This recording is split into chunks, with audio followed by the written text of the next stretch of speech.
You didn't. Absolutely, I did. No, you didn't. Absolutely. All right. I'll send you the tweets next time, Mr. Brown. I just swear you have to now have like a master's recapping. degree to understand like J. Cole lyrics. Send me the tweets.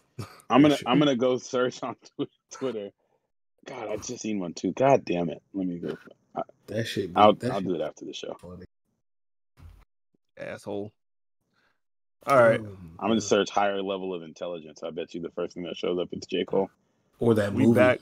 Higher We Learning. bike with limited. Hold on, I'm gonna do this real quick to get the audio. There we go. We starting on that. We are bike. Why? And we bike and we back. What? Yeah. Why'd you just do that? What did you say? He just like did a big old like wet ass mouth cough inside the mic. I did the gold dust ad lib. Episode 9, Critically Unfocused podcast. Man, we here, we live, we bike. Somebody redo this intro. Shakur is a menace. What? I had it right there, and you just messed it up because I could have clipped it at that point. Yeah, no, real shit. How you doing, Tyrell? You interrupt the mood today. How you feeling? I feel great. It's been a great week. Oh, really? It's been a fucking. What? It's been a. Okay. Can we start a great over? week? My bad. Go ahead. I don't want to go now.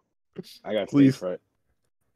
It's been a great week. Work's been good. You know, I went and got a facial today from the homie Mahalia. Honestly, I wish Shakur would have warned me last time we talked about the facial thing that it was going to be so fucking painful. I went thinking suck my dick. Don't try to warn me now, bitch. I just thought about it. That shit sucked. Yo, I'm thinking it's gonna be like 30 minutes of somebody massaging shit into my face, dog. She gets out the hook and starts digging into my skin to peel out the cheese butt out my nose and like all the deep blackheads, you know, all the shit you see on like Dr. Pimple Popper. I was in there crying. It was not good, but it's only bad on your nose because you know your nose is so damn sensitive. Yeah, that's where it was. The nose was bad. I got a bunch of shit on my nose. Anyway, support the homie Mahalia. She doing skin. She getting pretty niggas everywhere. You know, check us out on YouTube because niggas is glowing this week. I just got it earlier today. I'm about to look like a fucking diva, nigga. Other than that, it's just been good. What? You sitting all prissy and stuff now? I feel you. Hell yeah, nigga. I got a purse. Huh? Keep going. How are you? When Blake? did that part come in? Don't worry about it. How are you, Blake? I'm cool, man. Hanging out with my mom, man. Just been vibing, kicking it. We watched a bunch of Survivor's Remorse today, so that was cool. Show's pretty good. There was 4 seasons of that? I think there's 4. Okay. That was Braun's show, wasn't it? It is, yeah. And he's like, at least I'm only on episode. I think we just finished like the 4th episode. Minimal signals and hints that LeBron has anything to do with the show. I think I saw the main character had a pair of LeBrons on once, and he had a Nike shirt on once, and then there was a Kia in his driveway. That was, but like you would have to be watching it knowing LeBron is with those things in order to know that has anything to do with him. But it's pretty good. Mike Epps is in it. He's been funny, so that was cool. I'm not trying to. We'll get to TV stuff in a minute because there's another Mike Epps thing to talk about. But funny. That is. Other than that, it's been cool, man. Wife runs a half Ironman tomorrow. Swims, and bikes a half Ironman tomorrow. So what can you break that down for us? What is that? So an Ironman is a triathlon, but it's like a triathlon on steroids. And I don't know the exact lengths of each of the segments, but a half, the total mileage you do is 70.3. So a whole is 140.6. Excuse me? Yeah. So it's some combination of running, swimming, and biking for 70.3 miles. But she's down in Florida, about to do this tomorrow. So, but to wake up early tomorrow and watch her on these trackers. They got some live feeds too, so I'll be checking that out. Post that. We trying to support the GOAT for sure. Y'all about to be sleep. It starts at 6 a.m. Yeah, I gotta wake up early for work. Just post it. We'll figure something out. All right, that's cool. That's crazy. We'll send her our well wishes and good lucks and all that shit. That's fucking impressive. Hopefully, I don't have to go to Florida to scrape somebody off a beach. So, somebody she beats up on the beach, probably. Yeah. Nah, from exhaustion. Hopefully, she does her thing, man. I'm confident though. Crazy. That's insane, dog. Driving 70 miles, I get out the car and I'm woozy. Facts. Because with traffic, nuts. you're talking about like an hour and a half, probably. Oh yeah, that is nuts. Yeah, Sounds but right. it's been cool, man. Just kicking it, cooling. All is well. Say, how you doing, Shakur? I'm good. Long ass day at work, but that's about it with me. Nothing special, just same old shit. Yeah, Same old, same old. that's cool. That's cool. That's cool. That's cool. That's cool. That's what's up. How'd you feel seeing that NFL schedule? Ooh, I talked myself into 7 wins. 7 wins I saw in there. I'd have to Okay. look at it again, but I saw like 7 wins on there. I didn't go through and count our wins because I wanted to do it on here so you guys could laugh at my optimism. That's Count my definitely not wins gonna either. happen. So I got you. So our schedule is high key tough. So we play the NFC, the Chargers, I should say, as in we play the NFC East this year, which is either going to be a cupcake or we're going to lose every single game. We open the season with the Washington football team. Game 2, hey, shout out. Game 2, we play the Cowboys in LA. Me and a couple of my coworkers are going down there for that game. My boy's a big wow. Cowboys fan, so we're that's the first. It'll be the second game in the new stadium with fans. The Rams play their opening week. So yeah, I'll be in You the seen tickets already for that? yes. The tickets are gonna be the last thing we buy. So we got our flight booked. We're looking at the Airbnb and tickets. I'm a big fan of buying sporting event tickets closer to the date because when people are trying to like scalp them and resell them, as you get closer, they just drop the prices on them. That's Typically, true. Are you worried about like your team outperforming expectations and then them being a lot better than tickets being higher? Because the nah, Cowboys are already like a really popular team. We're coming off a it's bad year. that's true. So yeah, like within my max, I don't think it'll get higher than that. But it's week 2, so even like if we're good week 1, we can't be that much better unless we beat the football team by 70, and then it's like, oh Yeah, shit. yeah. I y'all, am not worried about the Chargers doing that. No, I'm not at all all. right, I've watched this team enough. y'all 40 ball them boys, man. Watch I think out. y'all got high expectations though. I feel like people might think y'all might gonna be good this year though. Fam, we got high Yeah, expectations every year, and our outcome is not the same. We opened the season. We have a bye week in week 7. Our first 5 games are the football team, the Cowboys, the Chiefs, the Raiders, the Browns, and the Ravens. Like that's a tough little stretch to open up with. Those some good And teams. then Yeah, for we sure. go into the Patriots, Eagles, Vikings, Steelers, Broncos, Bengals, Giants, Chiefs, Texans, Broncos, and then finish up the year at the Raiders. Looking at first glance, I'm seeing 10 wins, man. I'm seeing 10 wins at first glance. Because I think we can beat the Raiders twice. I think we can beat the Broncos twice, which means we're probably going to lose both of those series. The Steelers and the Vikings we should beat. The Bengals we should beat. The Giants we should beat. We always get one off of Kansas City, and by always I mean the last 2 years. We're fucking the Eagles up just because the Chargers know I can't have Tonio beating my team. Yeah, I'm seeing 10 wins. I'm seeing 10 wins and a playoff spot. Oh, you know what? Hold on, I'm tripping. There's an extra game. I'm seeing 11 wins. Fuck off. Yeah, I'm seeing 11 wins. What's 11 wins put you at now with a one more win? Because that's, I mean, you're basically 11. the old 10 win team. You think that's not? Is that playoffs in AFC West? I think the AFC West usually has a good chance of putting 2 out because it's the Chiefs and then someone else. You might be higher than 11 though. Potentially. I don't know. This schedule, like we play the NFC East and the AFC North, which are 2 like not depending on the year, like those are divisions that you can run through pretty easily or are very tough divisions. So being optimistic, 11, 12 wins. I'm assuming the Chiefs are going to win the division because the Chiefs always win the division. And that offense is a factor. But there is a chance, like, I mean, shit like that only really lasts for so long. So hopefully Patrick Mahomes slows down a little bit. Yeah, you better I will hope say- Aaron Rodgers don't come over there. Yeah, I'll put a lot of chips in, and y'all be in the second best team in that division. I'll say that's the floor and the ceiling for me. I'd be surprised if you're not the second best team. Yeah, I would agree. That I would be shocked if we somehow end up better than the Chiefs. If we end up better than the Chiefs, it'll be because Justin Herbert turns out to be better than. If he played better, Can he? Are you asking me, can he? He was fucking nice last year. Yeah, is that possible? Yes, I think he can because he just had like basic rookie mistakes and learning the offense. Like he came in week 2 as a starter, like didn't start as a starter right away. I think he can play better. If he could play better, Will he that's a play league better? MVP, bro. Yeah. I don't think that's him. I don't think that's crazy. I really don't. I don't know if it's this year. I don't know if it's this year that's him. But I don't think that's crazy to see him being a league MVP with how good he looked last year in an offense that was not good. Like we did not have a good offense last year at all. Who did y'all get to retool the offense? Nobody. We just have a different head coach. We kept our offensive coordinator. We got a different head coach. We got a different we got a different QB coach, even though our QB coach last year was really good. I'm just hoping we have Brandon Staley from the Rams as our head coach, so I'm hoping we get this young Sean McVay guy, even though he's a defensive guy. We'll see. I don't fucking know.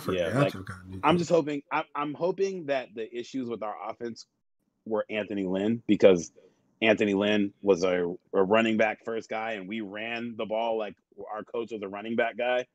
With run, pass every single series, even though we have a quarterback who's throwing for 4,500 yards and 29 touchdowns. It was still run, pass, like very predictable. So I'm hoping getting a new guy in that's like, nah, I'm not doing that shit, will be that'll be our new vibe. We'll see. This ain't your granddaddy's NFL no more, man. This ain't your granddaddy's NFL, okay? I just know like the space that Herbert has left to improve in, like he's getting into very cramped space if he steps into that space. Like there's not a lot of that's true, but like how many guys kick the door in their rookie year looking like that? Like and there's the like Baker Mayfield who did, and then it's like, okay, from there it's downhill. So that could be a reality. Or there's the Russell Wilsons who came in and looked like that, and it's like, oh, you context for Baker though. Like he had new coaches and everything every single year until this last year we had 2 in a row. But I'm just saying, started cooking again. Justin's got that too. Like he's got a new coach. He looked good. Got a new coach. Not the one making the plays. You guys got weapons though. Like that definitely helps him out. Yeah. I'm excited. I think Justin definitely has room to grow. Just like watching him and some of the decisions he makes, I think we have room to grow. Hopefully, getting a younger coach in there. And so much of our shit came down to like, we lost every single game other than the Patriot game by a score. So it's like if our defense is slightly better and it's not, oh yeah, every game is 32-30, like our defense steps up a little bit. Having Derwin James back be better and the numbers not be as good too. Like, yes, that's also true. That's true. Oh, that Patriots game had y'all points differential like 12, bro. Even though y'all lost all the other ones by 3 points. We were like, that stupid ass stat of like, oh, this team point differential wise, we're 3rd in the league. We just have the worst record in the league somehow. You guys got fucked that game. Was Cam Newton playing that game? Yes. Yeah. Okay, I didn't know. Cam Newton didn't even look good. Nothing about the Patriots play too. Good. We just looked fucking awful. We looked like I want to rewatch that game. I want to see what the fuck happened. And it's funny because going into that game, the conversation around it was like, you know what Bill Belichick does to rookie quarterbacks? I'm like, but he hasn't seen this rookie quarterback. He has. He hasn't. He did. Doug, I want to see how they put up their points. Yeah, go suck his dick while you got it. Yeah, Google, haha, bitch. Let's talk about the Jags, Mr. 1-15. Niggas lost 15 games in a row. Blake is laughing too. Sakura's seen one team in this one win this calendar year. You fucking. Oh my god. Oh shit. Oh, we're watching that. Fuck out of here. Yo, I got the Gamecast shit in the drive, y'all. I'm watching that. Imagine taking Sundays off of work to see your team get smoked 15 weeks in a row. That's why I worked a lot of Sundays last year. Jackass. After like week 6, I was like, yeah, fuck this. I'd rather do anything else. Hey man, you missed your chance at some fun last season, Shakur. You could have went there and got in the pool in the stadium probably for cheap. With your pants on and everything. Damn, probably. Yeah. It's up now. I'm thinking it's high. I'm sure. I'm going to that game on Halloween though. I'm in there. Yeah. Can I come? Sure. If you start being nicer to me by Halloween, yeah, sure, I'll take you with me. It's a big ass. I am having an audition for my friends to see what friend I'm going to take. No, I'm damn. So whichever one what's the criteria of the audition? Being Just nice. who's nicest to you. Yeah, who treats me the best, honestly. I have a podcast with you. Yeah, but I also like live with one of my other friends that's in the running, and he kind of puts a, shelter for me. Lets me live here for pretty cheap, so that's pretty So you're good. gonna take your sugar daddy with you? Is what you're telling me? I won't say anything like that. I mean, that's kind of what you just described. You got to protect the homestead. I'm not gonna disrespect my Chinese friend during Asian Heritage Month, but it is what it is. If that's the type of time we're on you knew right that was this month. Huh? Nothing. This month? Yeah, it's May. In May, it's Asian Pacific Islander Heritage Month awareness. I know Breast Cancer Awareness Month and Black History. Remember when the NFL fake cared about breast cancer? They still do. What are you talking about? Yeah, it didn't change. They still do. Which one did they stop giving money to for the social? That was the military shit, right? Remember how they was talking about? Okay, that was the military shit. The NFL had to pull like You know all these companies are capping because I found out this week that it's Asian Pacific Islander American Heritage Month, I think is that the order it goes in. Either way, that shit's been around since 1980, and this month was the first time I've ever heard of it. I heard about it maybe 3 years ago, maybe. Oh, I hadn't heard of it then. This was the first year I heard of it. And they can be capping if they want to, if they care or not. If they put money to actually help some people, because shit's been bad out there. That's all that. I don't care if you actually care about the money you putting up, but if you putting up and it's helping people, keep putting it up. That's how people were talking about like when the NFL, like, you know how you buy all that month during the military, like appreciation month, where when they start doing all that, or like breast cancer month, you like look in the fine print, that should be like 0.3% of all men. Well, and the thing with because this was a big thing when it all came out, it wasn't that the NFL cared about the military; it's the military cared about the NFL. They were using it for advertising, and that's probably still the case because you're seeing you see it way more than you would elsewise. Like I don't feel like I see military commercials anywhere other than ESPN and during football games. I see them on like YouTube and sometimes YouTube TV. Okay, yeah, YouTube, yeah, but it's that's a big ass advertising platform for them to not only give you a bunch of money, but then advertise for you basically too. That doesn't happen. Like there was only one way they were getting out there like that. But fuck giving money. Go sit in some legislative meetings or something. Change the laws. Y'all got all this money and all this power. Go change the laws. How about that? Are we talking about helping out the military? These companies want to lobby against I don't really want to pay my taxes. Yeah, go stop somebody from beating up an Asian granny. How about that? Move on, Blake. Take that, Elon Musk. I want to see you go to the Bronx and stop some of these ass whoopings. Yeah, you bitch. Yeah, you got if you really care. Bitch ass. Yeah, go fucking beat somebody up. People out here DDTing Asian people for no reason. It's fucked up. They on a fucking run. It's sad, bro. That shit sucks. Every day on my YouTube, I got a new one from New York. Like, and it's always somebody's granny. You know how fucking mad I'd be if somebody beat my grandma up? Like, not even if it was for a race or nothing like that. If I found out my grandma got beat up, I got a pistol, nigga. I'm a concealed carrier. Yeah, I'm airing that bitch out. You don't. I mean, I'd imagine an old person, if you were just trying to make them fall over, you don't have to hit them like more than once. No. But then they're like, really fight? Just hit me though. That's kind of. Can you finish your sentence without laughing? You think no, this is how I deal with all serious topics. Ask my wife. I can't do shit. All you gotta do is just hip check them. They're like fucking roundhouse kicking and like all kind of shit, bro. This shit's insane. It's fucked up. You get caught doing that shit, you deserve to go to jail. Keep your fucking hands to yourself. And if I see you touching somebody's abuela or whatever our Asian brother and sisters call their grandmas, I'm beating your fucking ass. How about that? They call him seafood. Back and Tommy beat your ass. Just kidding. Yeah, this 30 got a question for you, buddy. Don't be beating up nobody's sensei. I don't want to miss and get involved in a hate crime. Shakur, how do you feel about the Jaguar schedule, fam? We got y'all week 2 of the preseason, man. That's just me being crazily optimistic. You said how much? What'd you say? I saw 7 wins. Oh, I don't think that's crazy optimistic. You know, week 2 is going to get billed as Taysom Hill versus Tebow, right?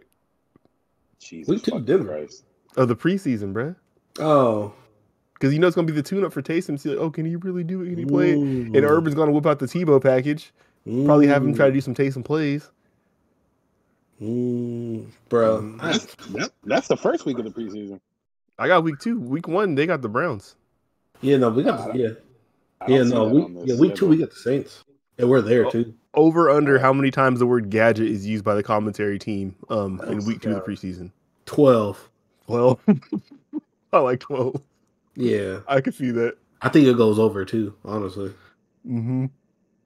Either gadget or like trickery Yep. or trick players. Package some sort. I'm a big fan of the trick. Oh, yo, the Jags got an easy ass start of the schedule. God damn. Dude, like Texans, Broncos, Cardinals, Bengals, Titans, Dolphins. What are some like narrative games like you see on the Jags schedule, like you think are gonna be the topic of discussion during the week or whatever? Well, week 1, hopefully, Deshaun Watson doesn't play. I hate to do it, man. He's black and I'm black, but hey, man, I'm trying to get these W's. We should really celebrate the Tyrod Taylor getting an unchecked opportunity. Oh yeah, we're dubbing them if he plays. So yeah, narrative game. I guess Cincinnati and the Jets, like all former number 1 overall picks playing each other. Yeah, it's a lot of big lottery time. Yeah, You guys play the Patriots. You know what Bill Belichick does to rookie QBs, right? Oh yeah. Week 17. See, that's the problem though. It's week 17, so who knows like what will be of the Jaguars by then? What will be of the Patriots? So you never know. Yeah. We played the Patriots last year in like week 15, so it didn't really make a difference. Yeah, that's the thing. Yeah, only narrative game is Cincinnati, week the 3. Jets, so we can see how Trevor Lawrence and Zach Wilson look against each other. Yep, no, that'll be the that's one. Gonna be one. Hopefully both of them healthy. And shit, that's about it, honestly. Maybe the Colts, see how Carson Wentz looks in a new situation against a. Did y'all see using you for the Carson Wentz narrative game? Did y'all see Zach Wilson's mom wilding on the internet this week? I saw her. I think I saw what you're talking about. Keeping it consistent. Okay, that's the only question I had. She big Marjorie Taylor Greene energy.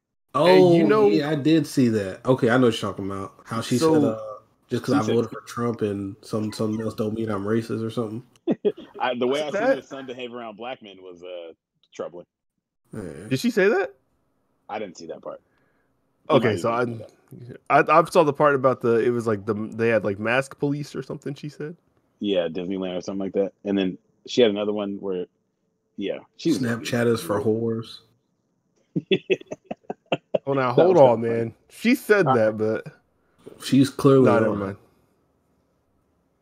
She's clearly on it. That's kind of wild, but it is. Anyway, was that statement out of left field for you guys? It's like, where could she be getting this from? No, absolutely not. It's just in the context of all that shit. You can't be doing this. Yeah, no, that's kind of wild. It's like, Mom, you gotta shut up. How dare you? She said some wild shit about like Mormons are the only a group of people who are allowed to be like questioned about their religion and their background. It's like, are you getting all that off this week, or these are old ones that came up? Those were all on the same Instagram story. You didn't check damn. Bro, she's wilding, bro. No, these were all this week. She was talking about the dog, and it's crazy how I was like, damn, I haven't seen this. This ain't no story or nothing. Like, this is crazy. Yo, I just want if I ever get famous, I want my mom to not be on the internet at all, good or bad. Help your brand. She could be endearing, like DeAndre Hopkins' mom. Like she helps him out. Like she's endearing. This is facts. This is facts for sure. But let me usher that in. A couple years into my career, don't hop on the gram. Let me be good first. Especially after the only video we've seen of Zach Wilson around coloreds is him being very afraid of the peace signs they're throwing up. That boy was ready to run into a closet, which I don't know what to do with my hands. Anyway, speaking of BYU quarterbacks, Blake, I have another thing on the Zach Wilson topic. This week the Mariners debuted the number 4 prospect in the MLB, Jared Kelenic. I think they have another game tonight, actually, but they did a hype video for him that they put on their YouTube channel where there was like just him talking and like a little bit of his family and stuff like that before his big debut, and he has big Zach Wilson energy. Like you might think they're the same person type of energy. Oh boy, and he's going to a black ass baseball team all of a sudden.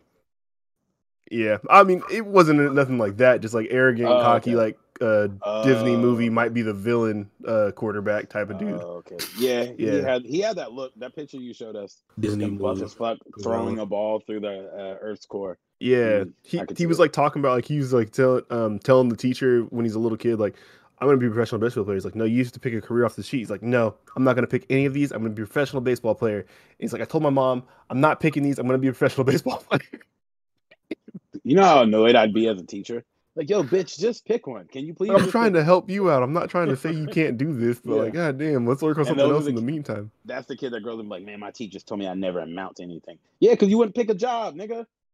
Yeah, they told you don't go with the 2% option. Like pick some shit you can actually work for and achieve. And you Teacher still told have me barely made it. shit. Yeah. Pump the brakes. Pump the brakes, my boy. Either way, man, I'm excited about his career. But on to the Saints schedule. Man. So I'm gonna walk down this. So week 1 we got Green Bay. I don't know what to make of that at the moment. It does not seem like they are working towards keeping their Hall of Fame all-time best player. So if they lose him, they might lose by 4 points. Yeah, because that's still a really good team. Yeah, I don't know. Then we got Carolina, dub, New England. Yeah, I don't know. Yeah, Damn, why we all play New England this year? What the hell happened? I don't know. That's how is that possible? They're playing 2 divisions. That's an extra game. Anything can happen. Oh, yeah, that is true. Is that the extra for us? That is the extra. That's the only one that's not the AFC South or NFC East. And that's the same for us. Okay. And Shakur's team plays that division. Yes, sir. Okay, we got the Giants week 4. I'd say that's a dub. So I'm at 1 for sure dub right now. Washington. The Giants are an easy dub like that. The Giants, Giants stink. Don't they got like a good defense though? They have a good everything. They just can't win games. I don't even know if they have a good everything. They don't have a good quarterback. He's serviceable for Daniel Jones, man. He got all the weapons now. He is serviceable. Ain't good. Keep them though. I like DJ. Washington week 5 dub. That's 2. That's a tough one, but 2 for the boys. Yeah, it's a playoff team. You use right. Seattle. At Seattle week 7. Don't like that. You should fly up here for this game so we can all get drunk in public and beat somebody up at the Seahawks game. And kill Wild somebody. Expensive, sir. No, I don't got money. After this Dogecoin jump off. I was about to say, yeah, you might be a millionaire by the end of the weekend. Yeah, I'm already up $100. Let's go. Against Tampa, it's an L. Against Atlanta, dub. Y'all beat their ass last year, though. We had Drew Brees last year. Yeah, you might be able to throw some gadget shit together, you know what I'm saying? How many gadget plays we going to get on? All of them. Okay. Every one of the plays. Jameis has a revenge game, you know? Oh, shit. He better not see the field. Actually, he might be on the field. I don't know. I can't even say right now. It's way too hard to say. Yeah, there's a potential by like week 5, Jameis is the starting quarterback. Oh, my God. That's going to be interesting to see, like, you guys' quarterback situation. That's what I want to see. It's not going to be interesting for me. It's going to be painful. We got Tennessee.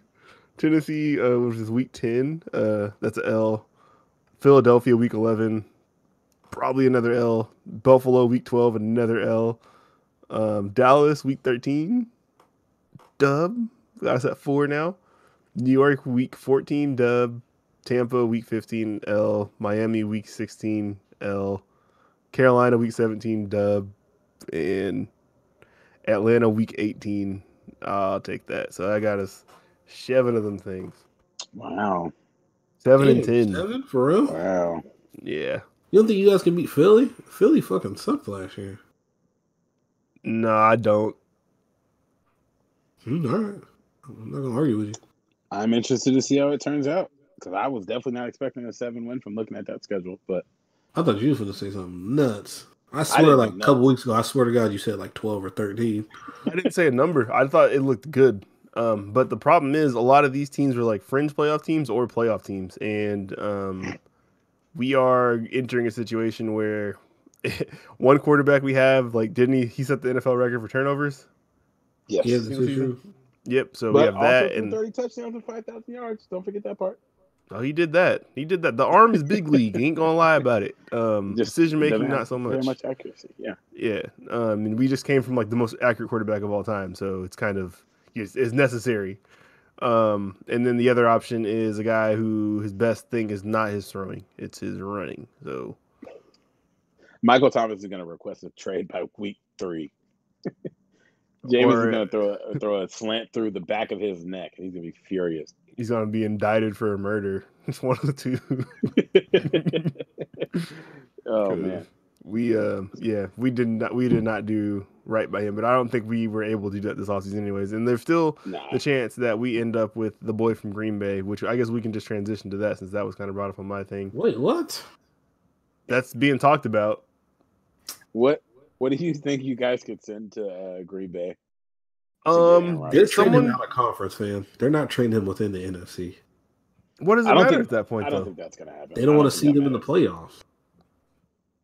They don't want to. Yeah, I think if you trade Aaron Rodgers, you can't just bank on going to the playoffs, though. Yeah, that's what I'm saying. Like, if the Packers make the playoff without him, then that they outperformed their expectations probably. Like, yeah, and they don't give a fuck about who they. I don't think that where he gets traded matters so much as like what are you giving up to get him? What do you think is the trade that gets you Aaron Rodgers? Yeah, because like look at this team is not moving with the same energy that like the Chiefs moved when they moved on from Alex Smith. Like they're not confident in Jordan Love like they should be. It doesn't seem that way, at least. We haven't gotten any of the like leaks of Devontae Adams. Like, man, that boy is good. I'm gonna have to rethink my contract situation if I don't have Aaron Rodgers here. We haven't gotten any of the leaks. It's like but like you know how when teams want to move on from somebody, it's like the backup is good for sure. And we haven't gotten because we were hearing when the Brett Favre transition was going on, we was hearing things about like Aaron Rodgers a little bit. So I definitely see where you're coming from for sure. But Blake, what really though? What do you think you guys could give up to get Aaron Rodgers on the Saints? Yes, so somebody just picks. No, it's not me. So I don't know how this works, but I saw one earlier this week that I was gonna search for. I started talking. I think it was 2 first. I think Carlos Ruiz and Jameis, and I think maybe a second too. Yeah, so, I'm banging the phone on them if they call me with that offer. Unless that's the only offer, which I can't imagine. Carlos 2 first-round picks. Okay. A second-round pick. Okay. Carlos Ruiz and Jameis Winston. That doesn't sound bad. It's like the thing with the first-round lineman. Yeah, those picks aren't going to be high because their line is fine though. You can always use another one. Yeah, you can never have too many good linemen for sure. Because you got to figure it's got to work out cap wise too, and like we can't send them that much, and they can't take that much. So yeah, that's true. Is there like a limit on how many picks you can like put in a trade or exchange? Not to my knowledge, because that Robert Griffin trade from the Rams or whatever, I think they gave up like 4 or 5 fuck, picks. I forgot about that. Yeah, you could put everything in there. Yeah, and this man's like north of 35 years old too, ain't he? So like. I think that's pretty reasonable. I hear you, but he did literally just win MVP. They don't really seem to care like that much. That's insane, bro. They drafted a quarterback last year. Nah, that was dumb for sure. Yeah. It is. It is hard to even say like that's not a good trade because I have no fucking clue what they want for him because they don't seem to really value him a ton. Like even when he's like, "Yeah, I really don't want to be here." We haven't gotten a statement from the Packers like. We're doing what we can to repair the relationship or anything like that. Like, we're going to make things right. It's just like, yeah, okay, talk your shit. The GM said that he's not getting traded, but I mean, you've heard that before. Yeah, Odell was not getting traded 5 days before he got traded. Yeah, that's true. Because they just gave him that extension too, and they traded his I just love chaos, period. So I'd love for Aaron Rodgers to go somewhere. I'd just trade him at this point. Like, if all this stuff is real, which I'm like, it seems like it is. It doesn't seem like it's bullshit. It doesn't seem like it's made up or anything like that. I would just trade him. Like I would, if that offer from the Saints came, or if maybe you got a better one from another team, I would trade him. It's not worth it at this point. Like it's really not worth it. You're in the news for the wrong reasons. No Packers fan is talking about their season being optimistic. They're talking about are we gonna have Aaron or not. Like get rid of him, start investing in your first round pick and hyping him up and giving him the opportunities, and they're making like the players focus on him as QB1 and go from there. Because right now, like you're not helping anything. Like people don't know who to like call up to get throws in with right now. Like, yep. Aaron Rodgers was, I guess, calling free agents that were considering going to Green Bay and saying, I'm probably not going to be here. Like going out of his way to let people know he wasn't going to be there. Yeah. And when that group chat shit leaked where he called him Jerry Krause in the group chat, like that clearly has to either come from him or somebody very close to him. Like I can't imagine Aaron Rodgers is in like the all offense group chat. He's probably in a group chat with like 5 people on the team. So if that comes out, like he put that out. Yeah. And their GM is not Jerry Krause because Jerry Krause put together a team that won 6 championships. But Jerry Krause got the bad rap on IMO. The last he did. Facts. Yeah. He broke us up after we won 6 and everybody was on the decline except for Jordan had no knees left. He was like, why didn't you sign my boys back? Yeah. Get the fuck out of here. Hey, I for chaos sake, I'm sure there was no way it would happen, but I feel like the talent is there to be traded. The picks are there. I would love to see Aaron Rodgers get traded to Pittsburgh. Like I feel like the offense is good and they have enough shit there that they could give up stuff and still be good.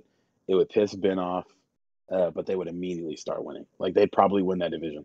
I like it if like the NFL just existed on paper, but like in reality, like you got your emotions and all that bullshit. Franchise halt, like dude that's been the face of your franchise for the last 20 years, like you're not gonna do that to him. You trade for another guy that's his age. But just fucking nice. After y'all just had like whatever, not really a back and forth, but it was a discussion whether or not he's going to come back, and then you agreed to some stuff this offseason. Like you can't do that now. What's he supposed to be making this year? I wonder. 30 something. Fuck. He signed like a regular contract, I believe. He's getting paid 30 this year. Jesus. If you have like a for sure starter NFL quarterback, they're not cheap. Ooh. Actually, no, he signed a 1-year, $14 million deal. That's not bad. I was gonna say I thought it was like 15. Yeah, that's not bad at all. It's mostly guaranteed. So 12.9 guaranteed. Sheesh. That's not bad. And they can let him go after this year. Yeah. He will be going. Oh wow. His base salary is $1 million. He got a $15 million signing bonus. So they could probably cut him if they wanted to, and not really. No, this never opposite. Mind. They can't. $35 million in dead cap. God yeah. Damn, never mind. When it's the non-guaranteed that you can just cut and get rid of. Guaranteed you cannot. Like signing bonus you can't just cut and it disappears. Yeah, I thought they just had already given it to him. Damn, that's crazy. Anyway. Yeah. So you guys are both looking at predicting 7-win seasons for your team. It's hard to do, correct? Man. NFL is like so chaotic. Sure. Injuries, COVID. One injury, you don't know, man. Yeah. Because you don't know like what division is gonna be nice like before. Like some teams just be filthy. Yeah. I predicted 11 wins for the Chargers for the past 7 years, I think, and we've had 11 wins once. So yeah, and it's like the Saints had like I think 13 wins last year. Like you can't. You cannot realistically sit down as a fan and like predict your team's going to do that. Like you can't look at a schedule and say that. I don't know. I feel like it's easier with the NBA. The NFL, like one injury really derails everything, and like, or just one freak season from a player that doesn't make any sense, or a freak game. Like you play if you're the Eagles and you play Chase Claypool and he has 6 touchdowns on you, it's like, the fuck were we supposed to do? Like there was nothing we could do about that. And it's like in NFL rosters on paper, it's so hard to predict what they're going to do because you remember like the year when the Eagles got like Namdi, right? Like you would have thought they'd have been better than they were, and it's like best team ever on man. The dream team was their name. Yeah, it's like you don't know how things are going to play out. You are right. Chargers won 11 games. Okay. On the subject of the NFL, Jamal, your guy, FSU guy, Kelvin Benjamin was trying out with the Giants today as a tight end, which just makes me think he is probably the size of a left tackle. Like, if they're like, you're not a wide receiver anymore, you're a tight end, they're probably like, you are fucking huge, bro. I wonder if they got a picture of him anywhere. Remember, I looked. I have. He not wasn't bad. Like his first year or 2 years, whatever. He was good for a couple years. Yeah, like he wasn't bad. Cam was like, I want to throw a bunch of 9 routes, and he was like, bro, I can't. You mean a 9 on the menu? I ain't running out there to grab that. It's almost impressive to see an NFL player get that big because, like, if you think about, like, I'm prefacing it, like, obviously not the same, but when we were in high school playing football, like, the practices, just regular everyday life, and then the games, you could kind of eat whatever the fuck you wanted, and your body wouldn't, like, you wouldn't gain weight at all. I never thought about this. But so Kelvin Benjamin, like you got to be putting some shit down to be He's got to gaining be weight. eating, boy. Eating. Because like on a day, Shit. if you're going through an NFL practice, I feel like you're probably burning 1,500 calories. Yo, what is he doing? He's going back home and putting down 5K. Bro, You think- remember how nice Eddie Lacy was? Yeah. Oh my No, god. how much did Eddie Lacy is a running back? He is running more than just about anybody else in practice. You know how much food he got to be putting down every day? Bro, Eddie Lacy was fucking nice, Dog, though. Hey, for a you could big be- running back, he had a quick ass spin move. Like, he was kind of nice. When I we were fucked going with to Eddie football Lacy. practices and like 2 days and shit, niggas would eat like the entire McDonald's menu, go practice, and feel hungry afterwards. You got to be doing some damage. You think Kelvin Benjamin is go home and like pour like a fun size bag of Snickers into a blender, make a fucking smoothie? He eats that shit like cereal, just put some milk in there. Like Kelvin, like if doctor's like, I don't know how you're not diabetic. This doesn't make any sense. Like, Bro, yeah, I don't understand how athletes that are active can be that big and continue to gain weight. Like I've heard athletes say, like, yeah, it's I can't really lose weight like that during the season. I can't really gain weight. Like what you come in as is what you are. Like he's doing some wild shit to be that big. maybe it was like his decision or whatnot, but I don't understand why he didn't go to tight end earlier. Like, why is it just now with him coming back into the league? Like, I felt like he should have been tight end a minute ago, and like he had the size advantage, of course, a wide receiver or whatever. But he could have been Kyle Pitts before Kyle Pitts, man. I feel like if you'd have been in college and then seen Darren Waller play in the pros, he'd be like, oh no, yeah, I'm gonna go do that. I feel like you made the point about like dudes like Andre Drummond, where it takes something to humble you before you realize that. He's like, I've been a receiver my whole life. And I'm sure even at FSU, like leading up to that point, he was probably untouchable at wide receiver. Like no one anywhere. Probably faster than everybody went up against too. Still, even at his size. Yeah. Even at FSU, it was like, okay, nobody can do anything. And then as soon as you get to the league, it's like, dude, I can walk next to you and I can jump just by you. So this doesn't really work. Yes. Get your big ass out of bounds, dog. For anybody who doesn't know who Kelvin Benjamin is, while you're listening to this, please go look him up. Please go look him up. That is the biggest wide receiver I've ever seen in my life. He probably got like the best hand-eye coordination of all time because all his catches were hella contested. Putting food in his mouth, boy. Oh my god! That is. Stop. That's why he's trying to make a comeback. He's like, niggas running out of money. I ate myself out of house and home. I heard Cam launched a McChicken 20 yards. Kelvin caught it one hand. Man, you are dumb. The legend. He is. Man, he was nice before like he started getting adjusted down on Madden and shit too because he had the size. Yep. He was nice on Madden. Oof. You get a tall receiver with strength on. And Madden was looking at fat as strength, so they kept giving him like 97 strength at receiver. It's like that's not true. Boy, before I had like League Pass and was able to see like games all over the country before I got streaming too, Madden like ruined my perception of players. Like I'd be surprised when like they find out like, oh, they're getting cut. Like why? Like he's nice, bro. That's fucking 2Ks on that for you for some NBA players. Yep. Oh yeah. Jan Vesley was a goat on 2K, and bro, he could shoot on 2K somehow. Hell yeah. Yep. You would have swear Yijalon was coming. What do you say? 2K is just real bad with the rookie year shit. Like, if a guy hasn't played any games, 2K assumes they're Michael Jordan of their position. Yeah, that's true. Like, Julius Randle, his rookie year, I used to play with the Lakers, obviously, and it was like, God, is this fucking Kevin Garnett playing on our team? I can't wait to see I still don't like him on the game because he can't, like, shoot like he does in real life. No, not. But in 2 years, after they finally adjust, now that he's shooting 40% from three, he's going to be a 98 3-point shooter or some stupid shit like that. Yeah, 2 years when he slows down, like when he's not playing at this level anymore. Of course, all they're of a gonna get him right. Shoot on the game. Yeah, it's annoying. So next story we got to cover my doppelganger, Juwan James. Does he look like you? I remember that. I remember saying me that he got hair. drafted. Yeah, without me having hair, people were sending me that picture when he got drafted. Like, is this you guys know each other? But yeah, he was the first. Blake, it's not that funny. Blake's a fucking Yo, can we record?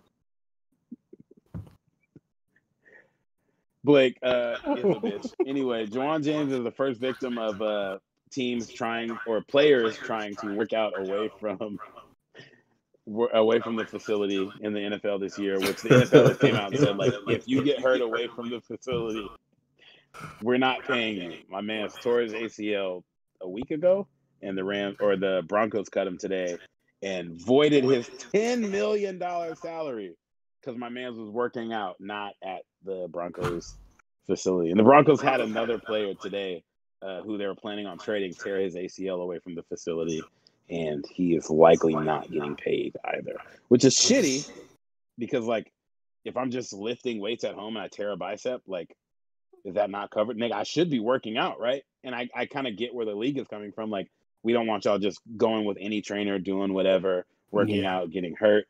But you would want your players keeping themselves in shape. So I'm not really too sure how I feel about this rule. This is just another example of the NFL does not act in the best interest of the players, acts in the best interest of the league. But the NFLPA is supposed to be there to be that mediator and make sure things are going the right way. And this is an example of the NFLPA not doing their part. I don't know, like, I don't really blame the NFL for having their policy the way that they are. It is like, you won that debate if you got them to agree to that. But which is the wild. NFLPA shouldn't have had it be this way. And like, Jawan James had a tweet today going at the NFLPA saying, like, if you're going to encourage us to work out from the facilities, then you need to be there when things go the other way. Like, you need to make sure that there's something there for us, because he lost out on $10 million, I think, because of this. So that's a lot of fucking money. Like, that's like, that's not even like, oh, like, this player's been sitting on bread, so we're not, like, he's been fighting for money and it's losing out on $10 million, which is life-changing money. And I just don't, like, I get with COVID, it's the discussion, but again, if he was at LA Fitness lifting weights last year before all this shit started and ruptured a pec, like, is he not getting paid anymore because he's lifting weights not under your supervision when it could have happened there if he's just doing regular shit? So that doesn't. And it's wild because it's like, he's not there for his own, like, fun and shit like that. He's there because he's an NFL lineman, and he's trying to make sure he's best prepared for his job so his team can do what this team needs to do. And plus, I mean, obviously there's a personal part of it in that he wants to make sure he's set up to get the whatever financial stuff he can get when it's time to do that. But ultimately, him being in the right shape helps your team. So 100%. Why is the team not going to be him first when he's trying to be you first? So I don't know. Yeah, it's a bad look for the team. Like, okay, if he comes back next year and he's good, like, are you just like, hey, fuck that $10 million last year, dog? Sorry. I'm definitely not signing back with you. No, I guess he sat out last year and, like, lost out on $5 million too or something like that because of COVID. So it's like, he's just been, like, in a rough spot. And honestly, like, someone's gonna pick him up once he heals from this, because people do heal from Achilles shit nowadays. Yeah, he's good. Yeah. I remember it when we had that league on Madden last year. He was, like, my only good lineman I started with. It's my boy. Hard as hell to get linemen on that game. God damn. It is. Yeah. Damn shame. When I was reading the stuff for this, there was a story from the MLB where a player hurt his thumb playing video games at home, and his salary's covered for the year. What could you be doing?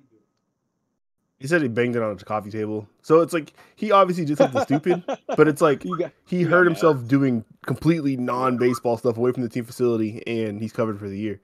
Yeah, I think, like, because of Michael Jordan, most NBA players have that, like, love of the game clause in their contract where they could play pickup. If they get hurt playing basketball away from the game, they get it covered. So it doesn't. I didn't know that was a thing either. Love of the game, that's dope. Yeah, it's literally the love of the game clause, because Michael's like, I'm playing pickup basketball, like, and if I get hurt, I want to still get paid.